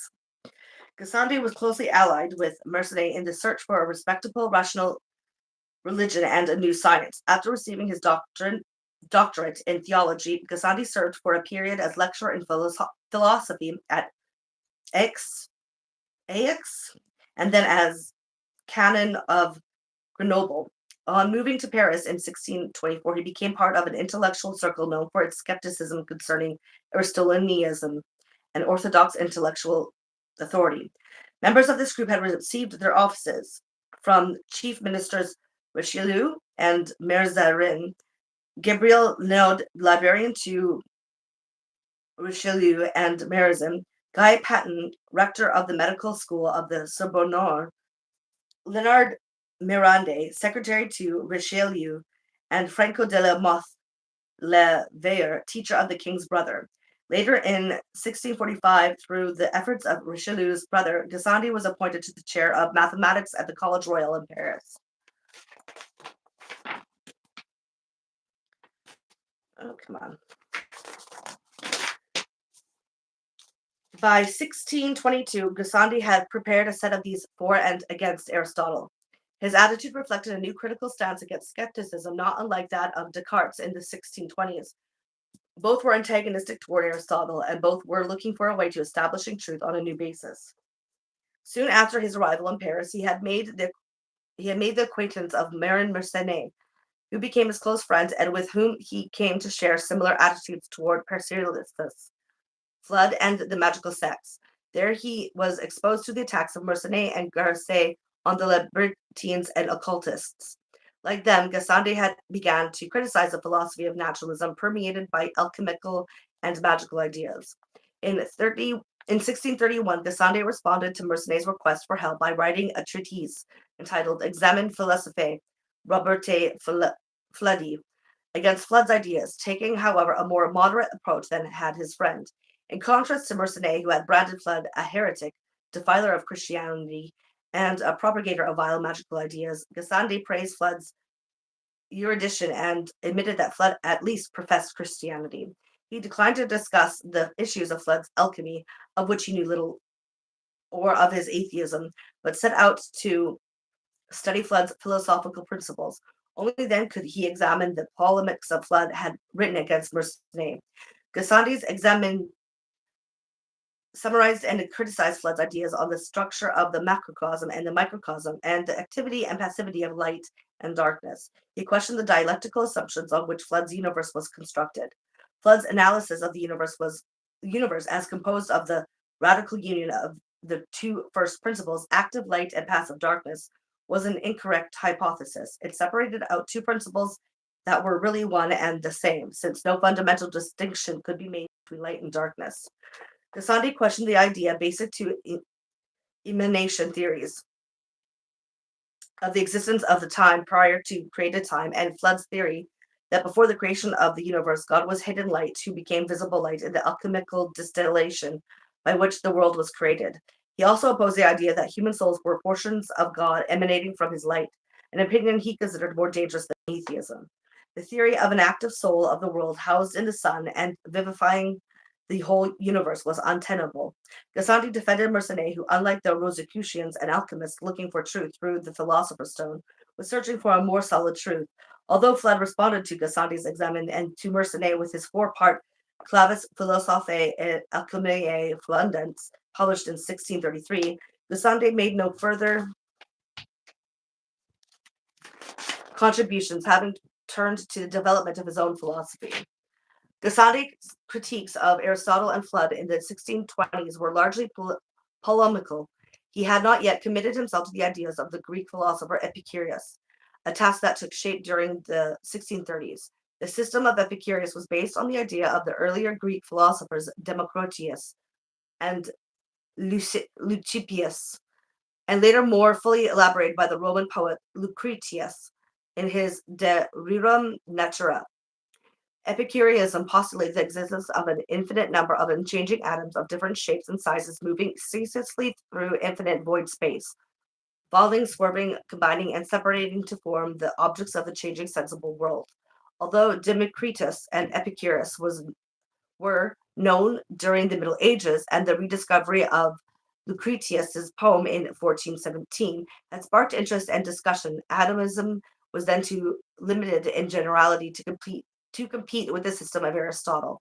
It was discussed by the Englishman Nicholas Hill in 1601 as a philosophical system, by the Frenchman Sebastian Basso in 1621 as an argument against Aristotle, by the German atrochemist Daniel Sinnart as a medical theory, and in a treatise of 1643 by the French philosopher Claude Bergard, who taught at Pisa and Padua. Gassendi, however, developed Epicureanism in great detail as a complete physical and philosophical system, setting it in a Christian framework. Although Gassendi had cited Epicurus in 1621, he had at that time shown no marked preference for the system. In Grenoble, he had probably learned of the work of Basso, which employed an atomic philosophy as an alternative to the philosophy of the medieval scholastics, whose substantial forms Basso believed to be too much like animistic deities. In 1626, he professed to be anxious to read a work that he believed misrepresented Epicurus's ideas, and then in March 1628 confessed that he was working on the life, ideas, and writings of Epicurus, which he intended to publish at the end of his critique of Aristotelianism. At this point, Gassendi began what was to be a lifetime of work on the mechanical atomism of Epicurus, culminating in his definitive Syntagma Philosophicum, published posthumously in 1658. His first treatise, Philosophiae Epicureis Syntagma, an exposition of Epicurean atomism, began in 1631, finally appeared in 1649. Gassendi's mechanical philosophy supposed the unchanging constitutes of reality to be solid, impenetrable, corporeal atoms that retained their identity through change. They had the properties of extension, shape, weight, and an eternal force of motion. Although the atoms and corpuscles of later mechanists were inert and passive, Gassendi's atoms, like those of Epicurus, were endowed with an internal energy and were therefore active and in motion. For Gassendi, however, this principle of motion was material, not incorporeal and vital, as were the elements and seeds of Paracelsus and Van Helmont. Lipicus, Democritus, and Epicurus, he wrote, quote, did not consider atoms the matter of all things to be inert or motionless, but rather as most active and mobile. And quoting Lucretius on, quote, matters teeming bodies, driven with what movement endowed to scoot across the great void, end quote. Gassendi concluded that, quote, the eternal principle of action that works in second causes is not some incorporeal substance, such as the forms and species assumed by the Aristotelians and scholastics, but a corporeal one, end quote. The atoms were self-moving, least parts of matter activated by an inherent corporeal principle, but they were created by an incorporeal Christian God who pervades and supports the universal machine of the world. The atoms were material, not the incorporeal parts of God's substances, pulled apart, as it were and cut into little pieces, which became the individual souls or forms of men, beasts, plants, metals, stones, and every single thing. Although the atomic particles of matter were inherently active, the cumulative effect of their individual motions was such that gross visible bodies which obeyed the principle of inertia. In a larger corporeal body, quote, atoms may indeed be restrained until they do not move, but not to the point that they do not strain and endeavor to disentangle themselves and renew their motion, end quote. The motion of gross bodies occurred through a nexus of efficient physical causes rather than through the tensions between sympathies and antipathies, attractions and repulsions assumed by the naturalists. Occult qualities could be explained by that universal law governing the whole natural world, the law of causality. Every effect had a cause. No cause acted without motion, and no cause acted at a distance. Using political metaphor, Gassendi argued that God was not the soul of the world inherent within it, but its governor or director. The earth could not be said to be animated by a soul as could plants, animals, or men. There was no place for spontaneity in nature itself, nor could it be sanctioned in the human soul. Spontaneous action was not to be confused with the freedom of action. Spontaneity was an impulse of nature, of passion. Free action depended on man's reason, examination, judgment, and choice. And Gassendi's answer to the problem of certainty, however, differed significantly from that of Descartes, and his criticisms of Descartes' 1641 Meditations on the First Philosophy led to a rift between the two mechanists on the issue of certainty in science. Gassendi had accepted the skeptical argument of true essences of things and the necessary connections between them. Because God's free will could abrogate the present order of nature, it was possible to attain only probable knowledge of the connections among phenomena. Yet these could be the basis for a practical knowledge useful in everyday life. Because observations of individual things made through the senses tell us nothing about their true essence, we can have knowledge only of appearances and the probable connections between them. Gassendi's answer to the search for certainty led to an empirical science based on observations and experimental laws. His influence was significant in England, to which country his ideas were transmitted by Walter Charlton, later to be taken up by Robert Boyle and Isaac Newton. For Descartes, as for Mersenne and Gassendi, the search for certainty formed the central problem of the 1620s. Finding himself saddled with so many doubts and errors that he seemed to have gained nothing from his education, he was disillusioned by the failure of philosophy to produce anything which is not in dispute and consequently doubtful and uncertain. As a consequence of his 1619 vision, leading him to the idea of mathematics was the key to understanding. Descartes too began a search for the source of certainty and knowledge. He spent 4 years in southern Germany in quiet contemplation, during which time he repeatedly tried to locate the Rosicrucians, believing that they had an answer to the problem. When he returned to Paris in 1623, he learned of the Rosicrucian threat and the fact that 6 Rosicrucians were reported to have arrived at the same time. Rumors were being spread that he was associated with them.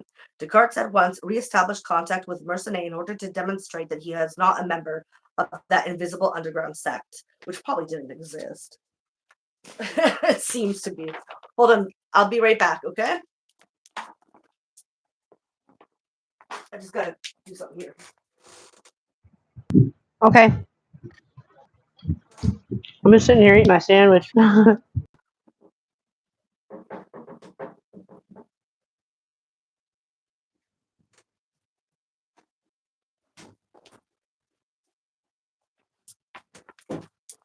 Okay, I'm back.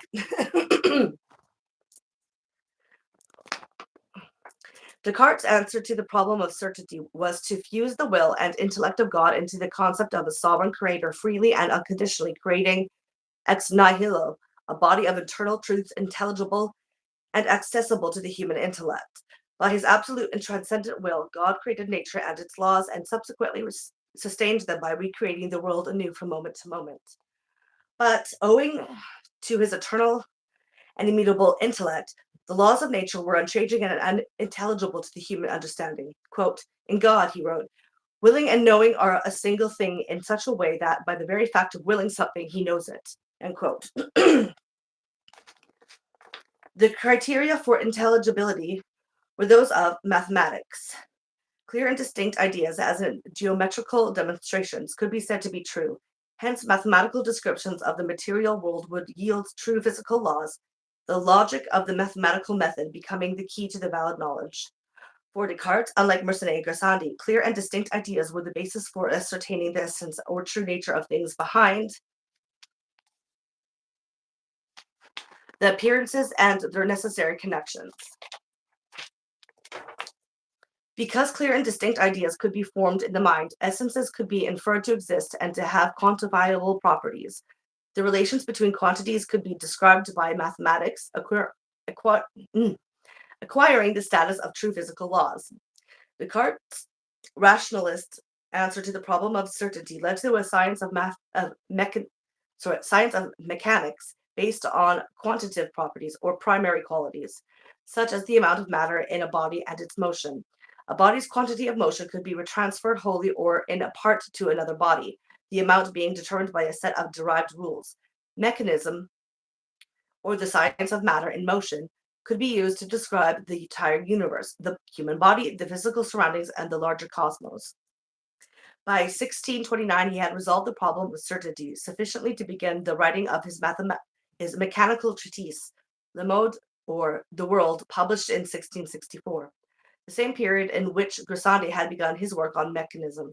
Then, from 1632 to 1633, after his retreat from Paris to Holland, he produced Le Homme, or Treatise of Man, first published in Latin in 1662, which analyzed the human body explicitly as a machine. Although Descartes' model was not based on new experimental evidence, it restructured what was known about physiology and the circulation of the blood in terms of the new machine metaphor, which competed with Galen's hierarchical three-organ system. Similarly, his Principles of Philosophy, published in 1644, restructured the cosmos as a mechanism based on the motion of inert material corpuscles that transmitted motion consecutively from part to part through efficient causation. The force that produced the motion was not something vital and animate or inherent in bodies, but a measure of the quantity of matter and the speed with which they moved. Motion was external to matter and was to put into the universe at the moment of creation. It could be transferred among bodies, but its total amount was conserved from instant to instant by God. Change occurred through the rearrangement of inert corpuscles. The spiritus mundi of the Neoplatonists was translated into a subtle mechanical ether whose whirlpool circulations pushed the planets around, a sleight of hand not lost on subsequent critics such as Henry Moore and Henry Power. Am I the only one getting desperation here? They're like, no, nature's dead, but God is still totally there. Right? For some reason. How do you explain the God part? But, No, we got to maintain that. We got to buttress that up, even as we're digging out from underneath it, essentially. Right? We got to buttress that shit up because we need that. Yeah. All spirits were effectively removed from nature. External objects consisted only of quantities, extension, figure, magnitude, and motion. Occult qualities and properties existed only in the mind, not in the objects themselves. Such qualities could not initiate motion because they could not possess force sufficient for putting objects into motion. Nor could the soul, whether the world soul of the occultists or the human soul, initiate motion. It was merely the seat of the will and of perception. In the Principles of Philosophy, Descartes argued against the existence of occult properties and sympathetic attractions. Quote, no qualities are known which are so occult, and no effects of sympathy and antipathy so marvelous and strange, and finally nothing else in nature so rare, provided it proceeds entirely from purely material causes lacking in thought or free will, for which the reason cannot be given by means of the same principles. End quote. Descartes reduced the imagination, source of universal knowledge in the holistic worldview, to an individual operation of individual souls. Chimeras, sirens, hippogriffs, and spirits existed only in the soul's imagination as a result of the action of the will. Witches, monsters, nymphs, and satyrs became figments of the individual imagination. In France, the rise of the mechanical worldview was coincident with a general tendency towards central government controls and the concentration of power in the hands of the royal ministers. The rationalization of administration and the natural order was occurring simultaneously. Rational management in the social and economic spheres helps to explain the appeal of mechanism as a rational order created by a powerful sovereign deity. As Descartes wrote to Mersenne in 1630, quote, God sets up mathematical laws in nature as a king sets up laws in his kingdom, end quote. In France, by the 17th century, the centralized control and management of industry and natural resources was well underway. The king controlled large-scale industry, principally gunpowder, saltpeter, and salt, and claimed ownership of all metals and ores. Concessions were granted for mining and milling in return for revenue. The regulation of industry was conducted by salaried administrators who fixed the prices of products and prescribed manufacturing methods. Royal authority thus tended to discourage private industrial enterprises while strengthening state control. Under rationalizing tendencies emerging in the governments of strong nation states such as France and England, nature came to be viewed as a resource to be subjugated to control, with human beings as her earthly managers.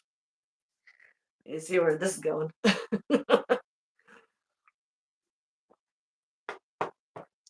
Hobbes, mechanism and the social order. Oh, great, Hobbes. Right. In the infamous Hobbes. The infamous Hobbes. Yeah. In the Tell us again, how do you feel about him? Yeah, me? Yeah, how do you feel about Hobbes again? Tell us again. He's a twat. He's a desperate twat that thinks of himself as God. Oh yeah. Yeah. The way that he kind of switched around to suit his own status, certain philosophies and ideas. How he wrote that witches didn't exist, but it is necessary for control to put out there that witches exist. Yeah, so, that's my favorite. I love that. Yeah.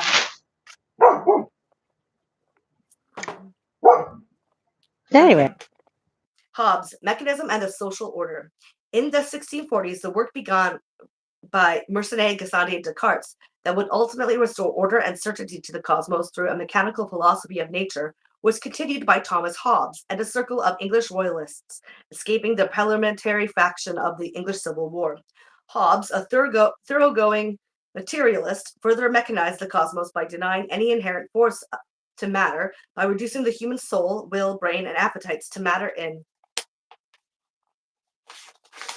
mechanical motion, and by transforming the organic model of society into a mechanistic structure. Hobbes was well acquainted with many of the founders of the new science. He had been secretary and friend to Francis Bacon for a short period, sometime during the years 1621 to 1626.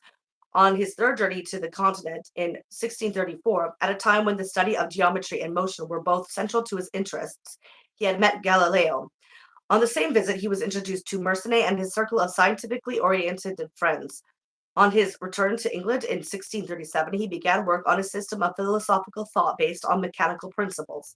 Then in 1640, with the dissolution of the English Parliament and the fear of reprisals by parliamentary leaders for his support of the monarchy, Hobbes fled to Paris, where he was again welcomed into the scientific group around Mersenne. During the 1640s, Hobbes was part of an active group of English royalist emigres in close association with French savants and mathematicians, Mersenne, Gassendi, Claude Madorgue, and Gilles Roberval, who discussed the atomic theories of Democritus, Epicurus, and Lucretius, and developed the rudiments of a mechanical philosophy of nature. The group included Charles Cavendish, his brother William, with his wife Margaret, later Marquis and Matroness of Newcastle, William Petty, and through correspondence, chemist Sir Kenelm Digby in England and mathematician John Pell in Holland. Hobbes was joined in a great friendship with Gassendi during the period when the latter was developing his Epicurean atomism. In 1644, he saw a manuscript of Gassendi's Animadversiones Indecium Librium Digones Lariti,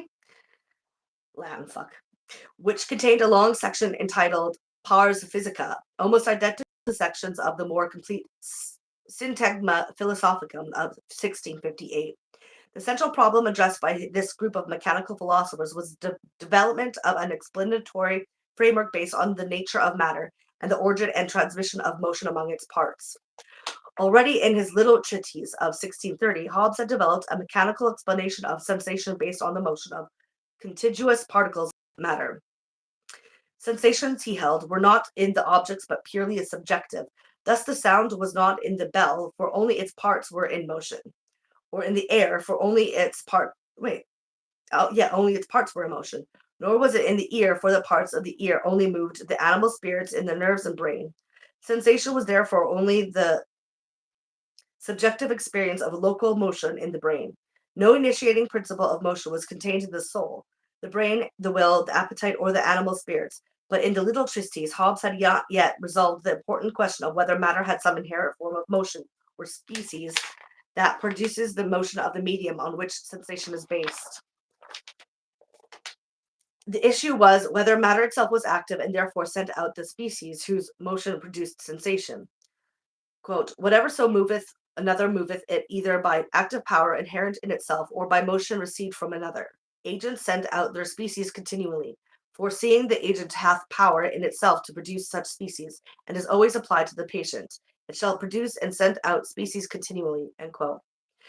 During the early 1640s, Hobbes, probably influenced by Gassendi, with whose work on Epicurus he was acquainted, assumed that matter was composed of small invisible parts or atoms in a vacuum. In a 1645 letter, Charles Cavendish reported that Hobbes believed that all change occurred as the result of the motions of invisible parts of bodies.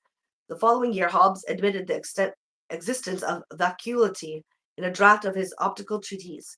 In 1648 letter from Hobbes to Mersenne stated, quote, there exist very small spaces now, here, now, there, in which there is no body, end quote. Bodies are set in motion by collision with neighboring bodies, quote, an action which necessarily results in certain void spaces, end quote. It is not clear, however, whether Hobbes, like Gassendi, assumed the atoms to be self-active through a material cause.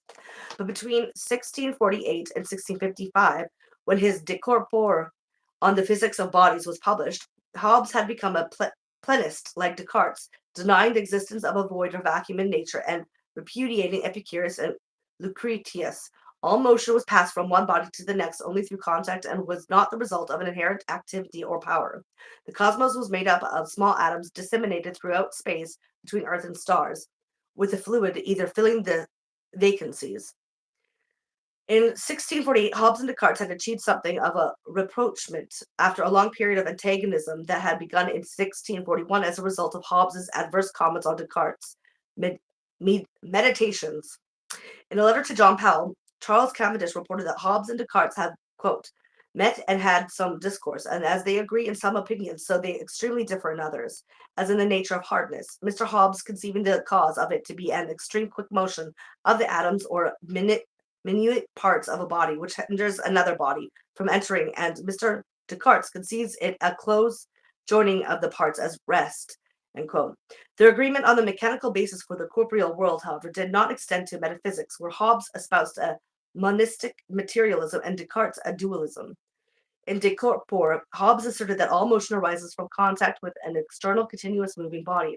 Moreover, by the law of inertia, a body once in motion will continue that motion with the same velocity unless hindered by another body.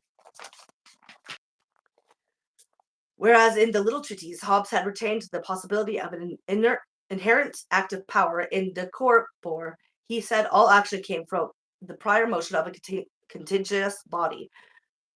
Here, Hobbes referred to the active power of the mover, but this was not an inherent activity. When he wrote that active power consists in motion, he meant that the moving body acted as agent or efficient cause, while the resistance of the patient was a passive power or material cause. Thus, quote, the agent has power if it be applied to a patient, and the patient has power if it be applied to an agent, end quote. All change occurred from the action of material and efficient causes, the Aristotelian formal and final causes being excluded. Motion was the result of necessary cause and effect relations. No effect could occur without a prior necessary cause. In De Corpore, Hobbes introduced the concept of endeavor or conatus, which in the hands of philosopher Gottfried Wilhelm von Leibniz would become the basis for dynamics. Endeavor, however, was not an inherent, vital, spontaneous function of matter, but an impulse toward motion, conatus made in less space and time that can be given, propagated through the surrounding medium by contact with continuous bodies ad infinitum. Impetus was a measure of the velocity of its propagation. In animals, endeavor was the beginning of animal motion, but was nevertheless mechanical motion and appetite, sensation, or the transmission of mechanical motion by the animal spirits either excited or slowed the action of the heart's motion, resulting in pleasure or pain. Found even in the embryo, endeavor was the first response of the animal to pleasure or pain, the first impulse toward motion, quote, for the avoiding of what troubleth it, or the pursuing of what pleaseth it, end quote, the two being called aversion and appetite. In both man and beast, appetite was the result of a prior necessary cause, that is, motion, and was not free. Liberty was not freedom and spontaneity, but simply the power to carry out what previously had been willed. Mechanism thus reordered the world in terms of the new metaphor, the machine. The cosmos was operated from the outside by God, the bodily machine by the human soul, or as for Hobbes, by the mechanical transfer of motion among material particles. To this restructuring of reality, Hobbes added as a third essential ingredient a mechanistic analysis of society. The body politic was composed of equal atomistic beings united by contact out of fear and governed from above by a powerful sovereign. Which we lead to this.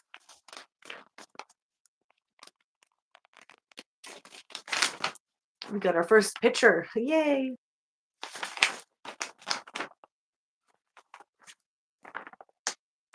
What is it? Oh, this is figure 18.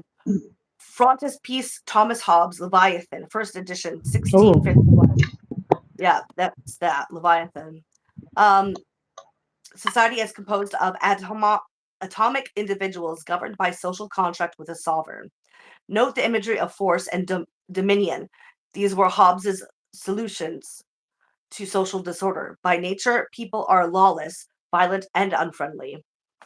It must be governed, basically. He sounds like a lovely fellow. You know, I don't know what your problem with him could be. I don't know what your problem with that guy could possibly be. Yeah. In his Leviathan in 1651, Hobbes developed a mechanical model of society as a solution to social disorder. The state of nature was a state of chaos, anarchy, and fear brought about by the material appetites of each individual for competition, domination, and glory. Like disorderly nature, disorderly humans were basically hostile, unfriendly, and violent. Hobbes astutely discerned that neither the communal model of organic society in which the commons was shared by all, nor the hierarchical model that every person was a link in a vast social chain extending from peasant to king, was applicable to England's 17th century market-orientated economy. He attacked the foundations of both the hierarchical model based on natural inequalities and the communal model based on the sharing of natural resources. Unlike the social insects in the organic analogies of Aristotle and John of Salisbury, humans were in a continual state of competition for glory and found great joy in comparing themselves with each other. The hierarchical theory of organic society was incorrectly based on natural inequalities. Quote, I know that Aristotle in his first book of his Politics, for a foundation of his doctrine, maketh men by nature some more worthy of command, meaning the wiser sort, such as he thought himself to be for his philosophy. Others to serve, meaning those that had strong bodies but were not philosophers as he, as if master and servant were introduced not by consent of men, but by difference of wit, which is not only against reason, but also against experience, end quote. Every man must therefore, quote, acknowledge another for his equal by nature, quote. Secondly, the communal theory was founded on competition, not sharing. In the state of nature, everyone has an equal right to everything. Quote, nature hath giveth to all, end quote. But to Hobbes, this did not mean that all people would share nature's gifts communally. Instead, everyone would be competing for the same natural resources. Quote, for although any man might say of everything, this is mine, yet he could not enjoy it by reason of his neighbor, who have equal right and equal power, would pretend the same thing to be his, end quote. Because of misanthrope philosophy. That's just the misanthropic philosophy. Like, well, yeah, right. Because of competitive self-interest, the commons cannot be shared, but must be fought over, as in the tragedy of the commons, those who did not compete for resources would be secretly ridiculed by their peers. Quote, for he that should be modest and tractable, and perform all he promises, should but make himself a prey to others, and procure his own certain ruin, end quote. The commons, like a marketplace, was based on competition and self-interest, hence analogous to the battleground of need of law and order, not to a Garden of Eden.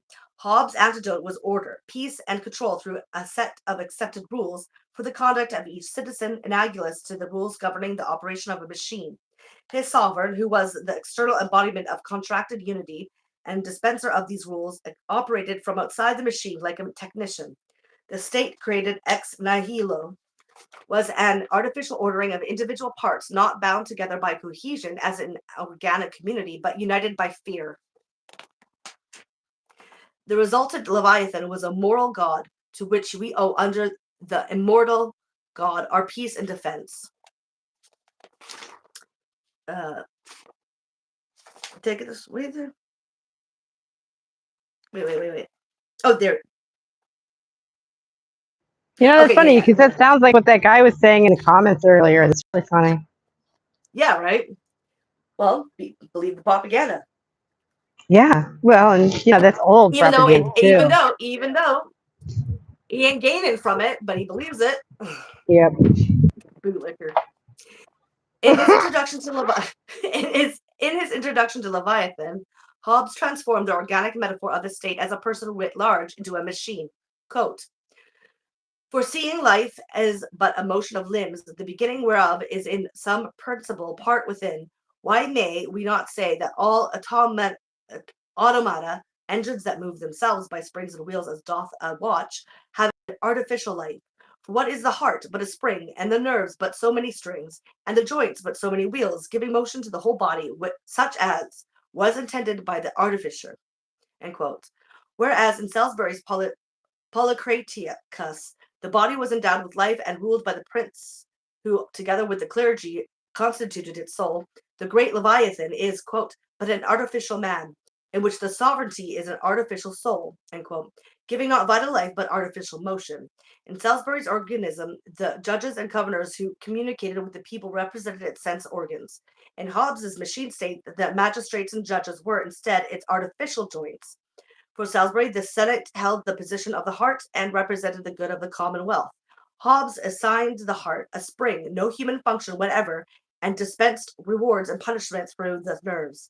For Salisbury, the prince embodied wisdom and used it to restrain the arms of the organism.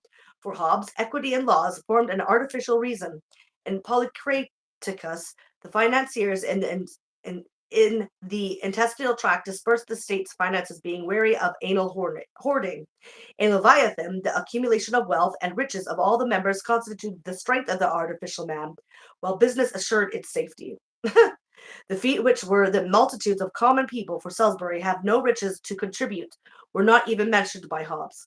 The Hobbesian metaphor thus not only became completely mechanical, but was also fully consistent with the description of a market economy, the strength and operation of which depended on money exchanges and quantitative calculations. In England, by the time Hobbes wrote his Leviathan, competition for natural resources and enclosures of the commons were the basis for a growing domestic and international market economy. The most powerful socioeconomic groups were the large landholders and the merchants. The landholders comprised the gentry, larger freeholders, and those merchants who had acquired sufficient wealth to buy country estates. The merchants were traders who had acquired wealth on the international market, monopolized local markets, or had invested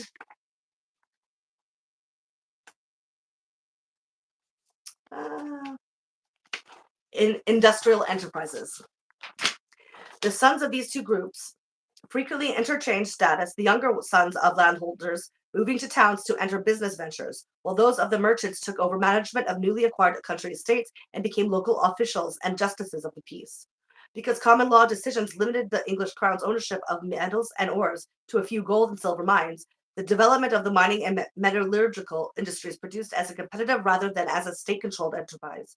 Attempts by the crown to control new industries and manufacturing ventures such as alum and glassmaking through the granting of patents for exclusive development of new industry were increasingly resented by the gentry and merchants because they limited competition. Before these attempts at royal control, English landholders, in contrast to the French, were already involved in pasturing sheep for the wool industry and in leasing land to the new mining and metallurgical industries for furnaces, water supplies, and timber sources. While merchants were already invested in mines and trading the manufactured products. As the source of status and wealth shifted from land to open-ended profit accumulation in the market, status was purchased at the expense of nature as a resource base. These merchant adventurers and landholding agricultural improvers had begun to break away from the organic philosophy expressed by Aristotle and Hooker that matter and the material had a subordinate place within the good of the whole. Their material wealth and self-interest gave them both the power and incentive to oppose the king, eventually helping to propel the country towards civil war. Hobbes's answer to the disorder and anarchy posed by the Civil War was to reassert sovereign power, a French solution to an English problem, and an answer not well received in England in the 1650s. The operation of the state, like the operation of the calculator, was to be based on a rational system of rules derived by the application of logic and deductive syllogistic reasoning to a set of definitions, names, and meanings derived from the experience. The first of these rules, which Hobbes called laws of nature, was that men ought to seek peace. From this followed others that promoted the peaceful, rational, and civil behavior necessary to conduct a business, industry, trade, navigation, arts, letters, and culture. What implications did these mechanical politics hold for women? Hobbes's assumption of equality in the state of nature in theory challenged the patriarchal family, inasmuch as it was the mother and not the father who had dominion over the child in the state of nature. For, quote, it cannot be known who is the father unless it be declared by the mother, end quote. Yet, in his discussion of the family in Leviathan, the mother has vanished. The family being constituted of, quote, a man and his children, or a man and his servants, or a man and his children and servants together, end quote. The father was given dominion over the household since, quote, for the most part, commonwealths have been erected by fathers, not the mothers of families, end quote. In De Sive, 1642, published in 1647, a family is defined as a father with his sons and servants, grown into a civil person by virtue of his paternal jurisdiction, end quote. Thus, while the state of nature would logically imply full equality for women, in democratic consent theories arising from Hobbes and Locke, women remained under the dominion and authority of men. 17th century democratic theories based on atomistic equality for every individual, in reality meant equality for middle and upper class property holding males. That's your democracy. The rise of a mechanism laid the foundation for a new synthesis of the cosmos, society, and the human being, construed as ordered systems of mechanical parts subject to governance by law and to predictability through deductive reasoning. A new concept of the self as a rational master of the passions housed in a machine-like body began to replace the concept of the self as an integral part of a close-knit harmony of organic parts united to the cosmos and society. Mechanism rendered nature effectively dead, inert, and manipulate from without. As a system of thought, it rapidly gained responsibility during the second half of the 17th century. Its ascendancy to status as a new world view was achieved through combating some presuppositions of the older organic view of nature while absorbing and transforming others. Both ideas and social conditions helped to account for the rapid acceptance of the mechanical philosophy as a conceptual system in the mid-17th century. Yet the mechanism did not gain ascendancy without struggle. Debates between organicists and mechanists continue even to the present, but mechanism as a metaphor ordered and restructured reality in a new way, eliminating some kinds of ideas or problems from its scope of explanation and opening up new ones for investigation. Among its great strengths were that it served not only as an answer to the problem of social and cosmic order, but it also functioned as a justification for power and dominion over nature.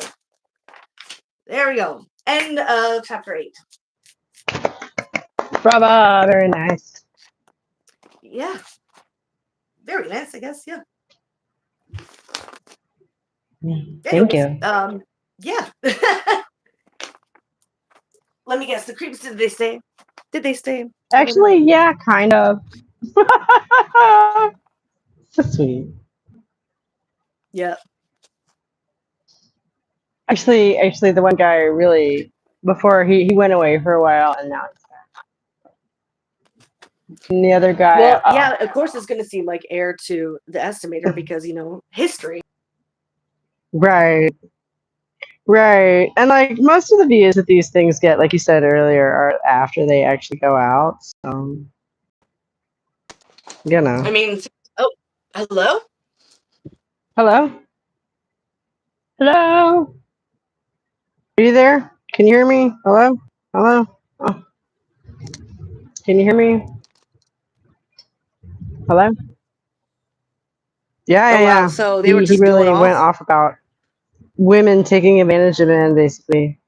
And then went off to have his bro sandwich that his wife fixed him, and he asked me if I was married, and like did the whole like throwing a temper tantrum thing. It was pretty fun.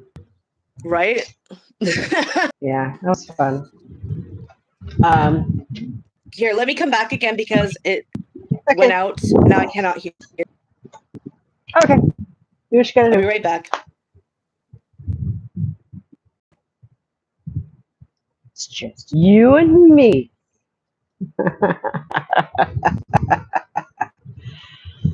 Oh my goodness. The amount of triggered that some people get. That's funny because I said I wasn't doing feminism anymore. I forgot. That's the, I'm going to go ahead and wait. Now she's back. So I'm just going to go ahead and wait to say this as soon as she actually gets in here. Are you back? I'm back. Okay, cool. So I was just saying, I thought it's funny how I had just said that we weren't doing so much feminism anymore. Like, I am not specifically doing feminism anymore.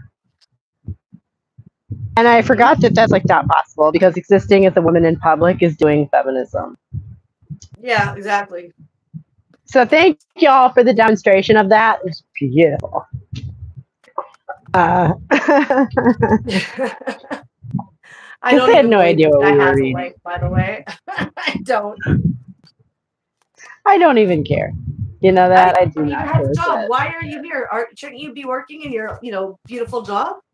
Right? Well, no, I mean, he Because you're is, gonna spend right? all And your this is time obviously part of complaining to his people who don't want productivity. to hear from you, who are just Yeah. gonna laugh at you. Like, find something better to do then. Yeah. Then whine and complain on here, like you accusing of other people of doing. We're reading. No, right. The amount of triggered that some people are by like A, women talking about stuff, and B, the mention of socialism. Like literally we were complaining about capitalism is what we were doing. Yeah. Well, not just that, we were Like, also just reading like historical oh well, yeah. literature. But no, we can't have that because God, my wife likes capitalism and she makes me a sandwiches and happy. You don't have a wife. I don't believe you. I don't believe you. I think you're just a lonely dude on the internet bitching and whining, complaining, and not doing anything about it. Meanwhile, accusing others of that very thing, Right? that never Right? happens. What are you talking about? That never happens. Right? Oh my goodness. Meanwhile, who is actually trying to add anything to the discourse? I ask you. Right? Considering you're complaining about women, why are you here listening to us then? Dude, yeah, that's really that was just like so funny. Yeah, I don't even know how to rebut most of it, Well, because there's nothing to rebut because it's all. Yeah. If anyone had any complete understanding of politics, of history, actual information from that, they wouldn't be making these weird arguments that don't have any fucking groundings. Support that. They're just Well, like he missed the part. he missed the part where was it Thomas Hobbes was making the same argument about how society is just all controlled. Okay, tell me if I'm summarizing this right. Like society is all controlled by force, Yeah. That there needs to be because some people are. body outside of it controlling it. Yeah. Yeah, so like the dude made his argument for him, and he didn't stick around long enough to be like, yeah, that guy in the 17th century was right, or 18th century, or whatever the fuck it was. Thomas Hobbes lived, I forget. Yeah, But in the 1600s. 17th century. Okay, yeah, I was right the first time. Yeah, that guy was right. Like, that's where probably these ideas come from in the modern world, right? Is, those philosopher guys from the 17th century arguing about how, no, your neighbors are your enemy. They would take advantage of you as much as you take it. Is like, yeah. And they try. They don't even They don't even go to that foundation of where it actually lies in, like in Hobbes. What they do is they try to use Darwinian philosophy, but they obviously haven't read Darwin because Darwin doesn't say that about competition. It says about working communally. Animal species that work communally have more resources to spare to help with external environmental causes of their, to help, push back against that, to help their whole community. Those are the species that survive because they have. I forget the exact quote, but he basically called cooperation a superpower. Yeah. Right. Yeah. And I just. So ridiculous. And so it is actually, if you actually read Darwin, you would understand that they're completely saying two different things. And that what he really is hyping on is Hobbes. Yeah. But Hobbes was an idiot. He seems very self-serving, okay? And that's my problem with all these philosophies. There's a lot of them out there, and one of these days I'm going to do a video on just this subcategory of philosophy that its whole reason for existing, if you're speed, to embolden nasty people, Yeah. Because if you can it's to create capitalists and landholders, and then these idiots don't understand that they're not part of that group. Right. But that idea of that they are somehow connected to that group. They're not. They're tools. Right, but so like they agree with these ideals, right? Because there are nasty people in all walks of life, right? Mm-hmm. And if you can like turn the like temperature, the Overton window, whatever you want to call it, to the point of like being slanted in favor of competition, that makes people who aren't naturally competitive go, oh, it is? Oh shit. I better get with the program. You know what I mean? Like, as opposed to making the people who... It's because they want to have the fantasy, pretend they have power themselves when they don't. No, right. But so, like, then you have, as opposed to, like, I don't know, I said, hypothetically, I don't see why we couldn't have a society where we tilt it towards the other way, where the people who are competitive and their impulse is to go and smash their neighbor question themselves. Yeah. Okay. That's my point. Yeah. Why are we encouraging the destructive impulses in people? Why is that a responsible philosophy? Yeah. So I agree with you. Yeah. I agree with you. Fuck Thomas Hobbes. What an asshole. Self-serving. It just seems so self-serving. He sounds like he was an asshole, and he wanted to explain why everyone should be like him. And why he was right, or think like in his worldview, like him, and then be to think like him, and to believe in in his ordering of society, basically.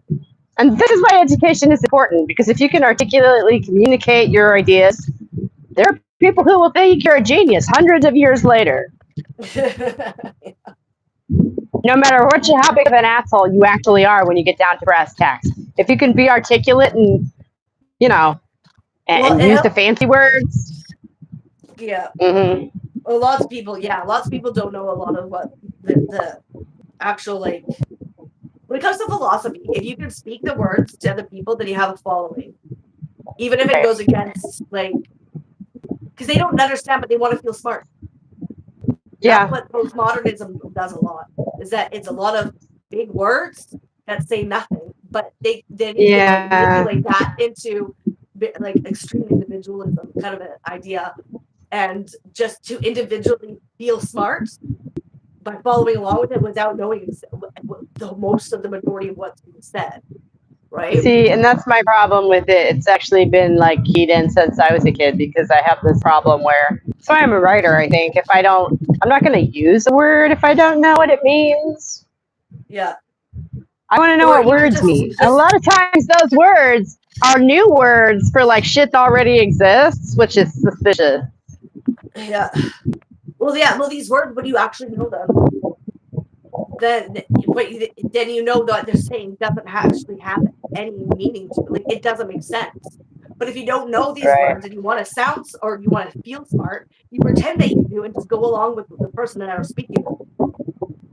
And pretend that they have any sort of like legitimate, but they don't. A lot of the times they don't. And there was this thing with back in the 90s where a few scientists decided to speak postmodern language, like basically like doing the same thing to see if it was if they could get it legitimized, like their paper about society. They did. They put it in the postmodern journal on sciences. And they're like, and then they came out, be like, we just put a bunch of big words in that doesn't mean anything. Right, it's nonsense. And they literally published it. Right. It was peer reviewed and published, and it doesn't make sense. Because if you don't believe in objective standards, what are you going to do? Have an objective standard? Mm-hmm. Okay. Yeah. So it's unscientific on its most foundational level. Postmodernism. It's unscientific. You know, it's like what we were just talking about, scientific revolution and whatever. Yeah. Yeah. We were just talking about the beginning, like back in the 17th century, when it's so interesting, this big arc, right? Because people discovered the mechanistic nature of a lot of things, and they pushed it, and they pushed it, and they pushed it, and then we've come to the almost full circle with that, where it turns out matter is just a form of energy anyway. So, yeah. Anyway, but so that doesn't mean that there's no boundaries. Like, quite the opposite, obviously. Yeah.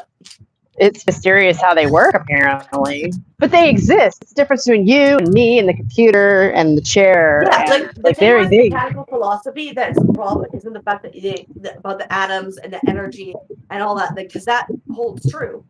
But it's the idea that there's a God behind it that's never questioned, and then the assumptions of being put placed in that position of those who are in control of the atoms and people of nature, and that it's about competition, and that they have the right to dictate where, like, what all the resources go, how they're applied, and the idea that is a competition, so they get to fight other countries, others, imperialist, right?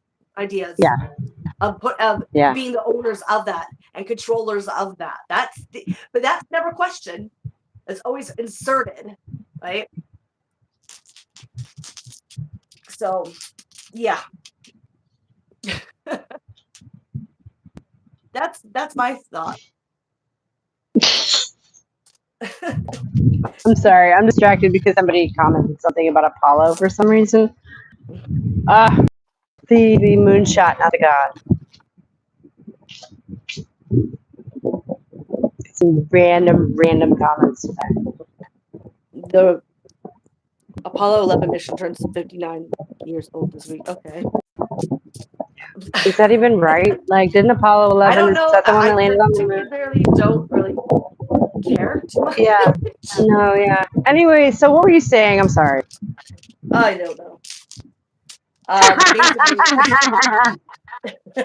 Just basically breaking down exactly what's going on when it comes to mechanical philosophies, right? And like how it makes sense, but what doesn't is what never gets questioned. The whole idea of God and who has the control and why it's necessary. Right. Actually, I feel like they did away with that at this point, right? Like, no one believes in that shit anymore. But they do. I mean, the guy in Hawk, like, it's it's not really talked about, right? They don't talk about that aspect in science but it's important to recognize, like, who does the foundations for the school? How do they, the science, like, what kind of things they in science are they testing, and like who has the control over that? The people with the money funding them. So, but they never question. It's never questioned. It's never questioned on the purpose of what they're using their methods and scientific resources for, because so that it is still displayed and like participated in, but never discussed. Yep. Right. I mean, I guess I don't know. It seems to me like nobody really believes in God anymore, and I don't mean to be sad about that. I just feel like they just kind of like worked their way. Well, I to the point of doing away with all. They themselves are God. I think that a lot of Catholics believe that they are God. Basically, it's like it's an ego trip, right? Right. Because they've gotten to a point in status that they have control over it, and so that must make them God. One hopes that it is right. Yeah, I guess one hopes that it is like, as in they think they're the center of their own universe. Yep. Right, as opposed to being omnipotent and omniscient, because that would be bad shit. Well, I do think that they think that they're omnipotent, and they kind of almost are. That's as a status. But the thing is, they've gotten to a point where their practices are killing off everything, and they're killing everyone, and eventually will kill them because they are not God, because there is no God. So, right, yeah, no, and it was just so funny to have that delusional guy in here today. That was so beautiful. Just mwah. Could not ask for a better demonstration, really. Right? It was amazing. Especially one of them. Why are you letting a foreigner speak? Why not? Yeah, that was funny. I wanted to ask where Barbara, whatever her name is, I forget her name.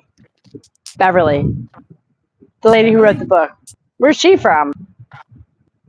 Beverly, what?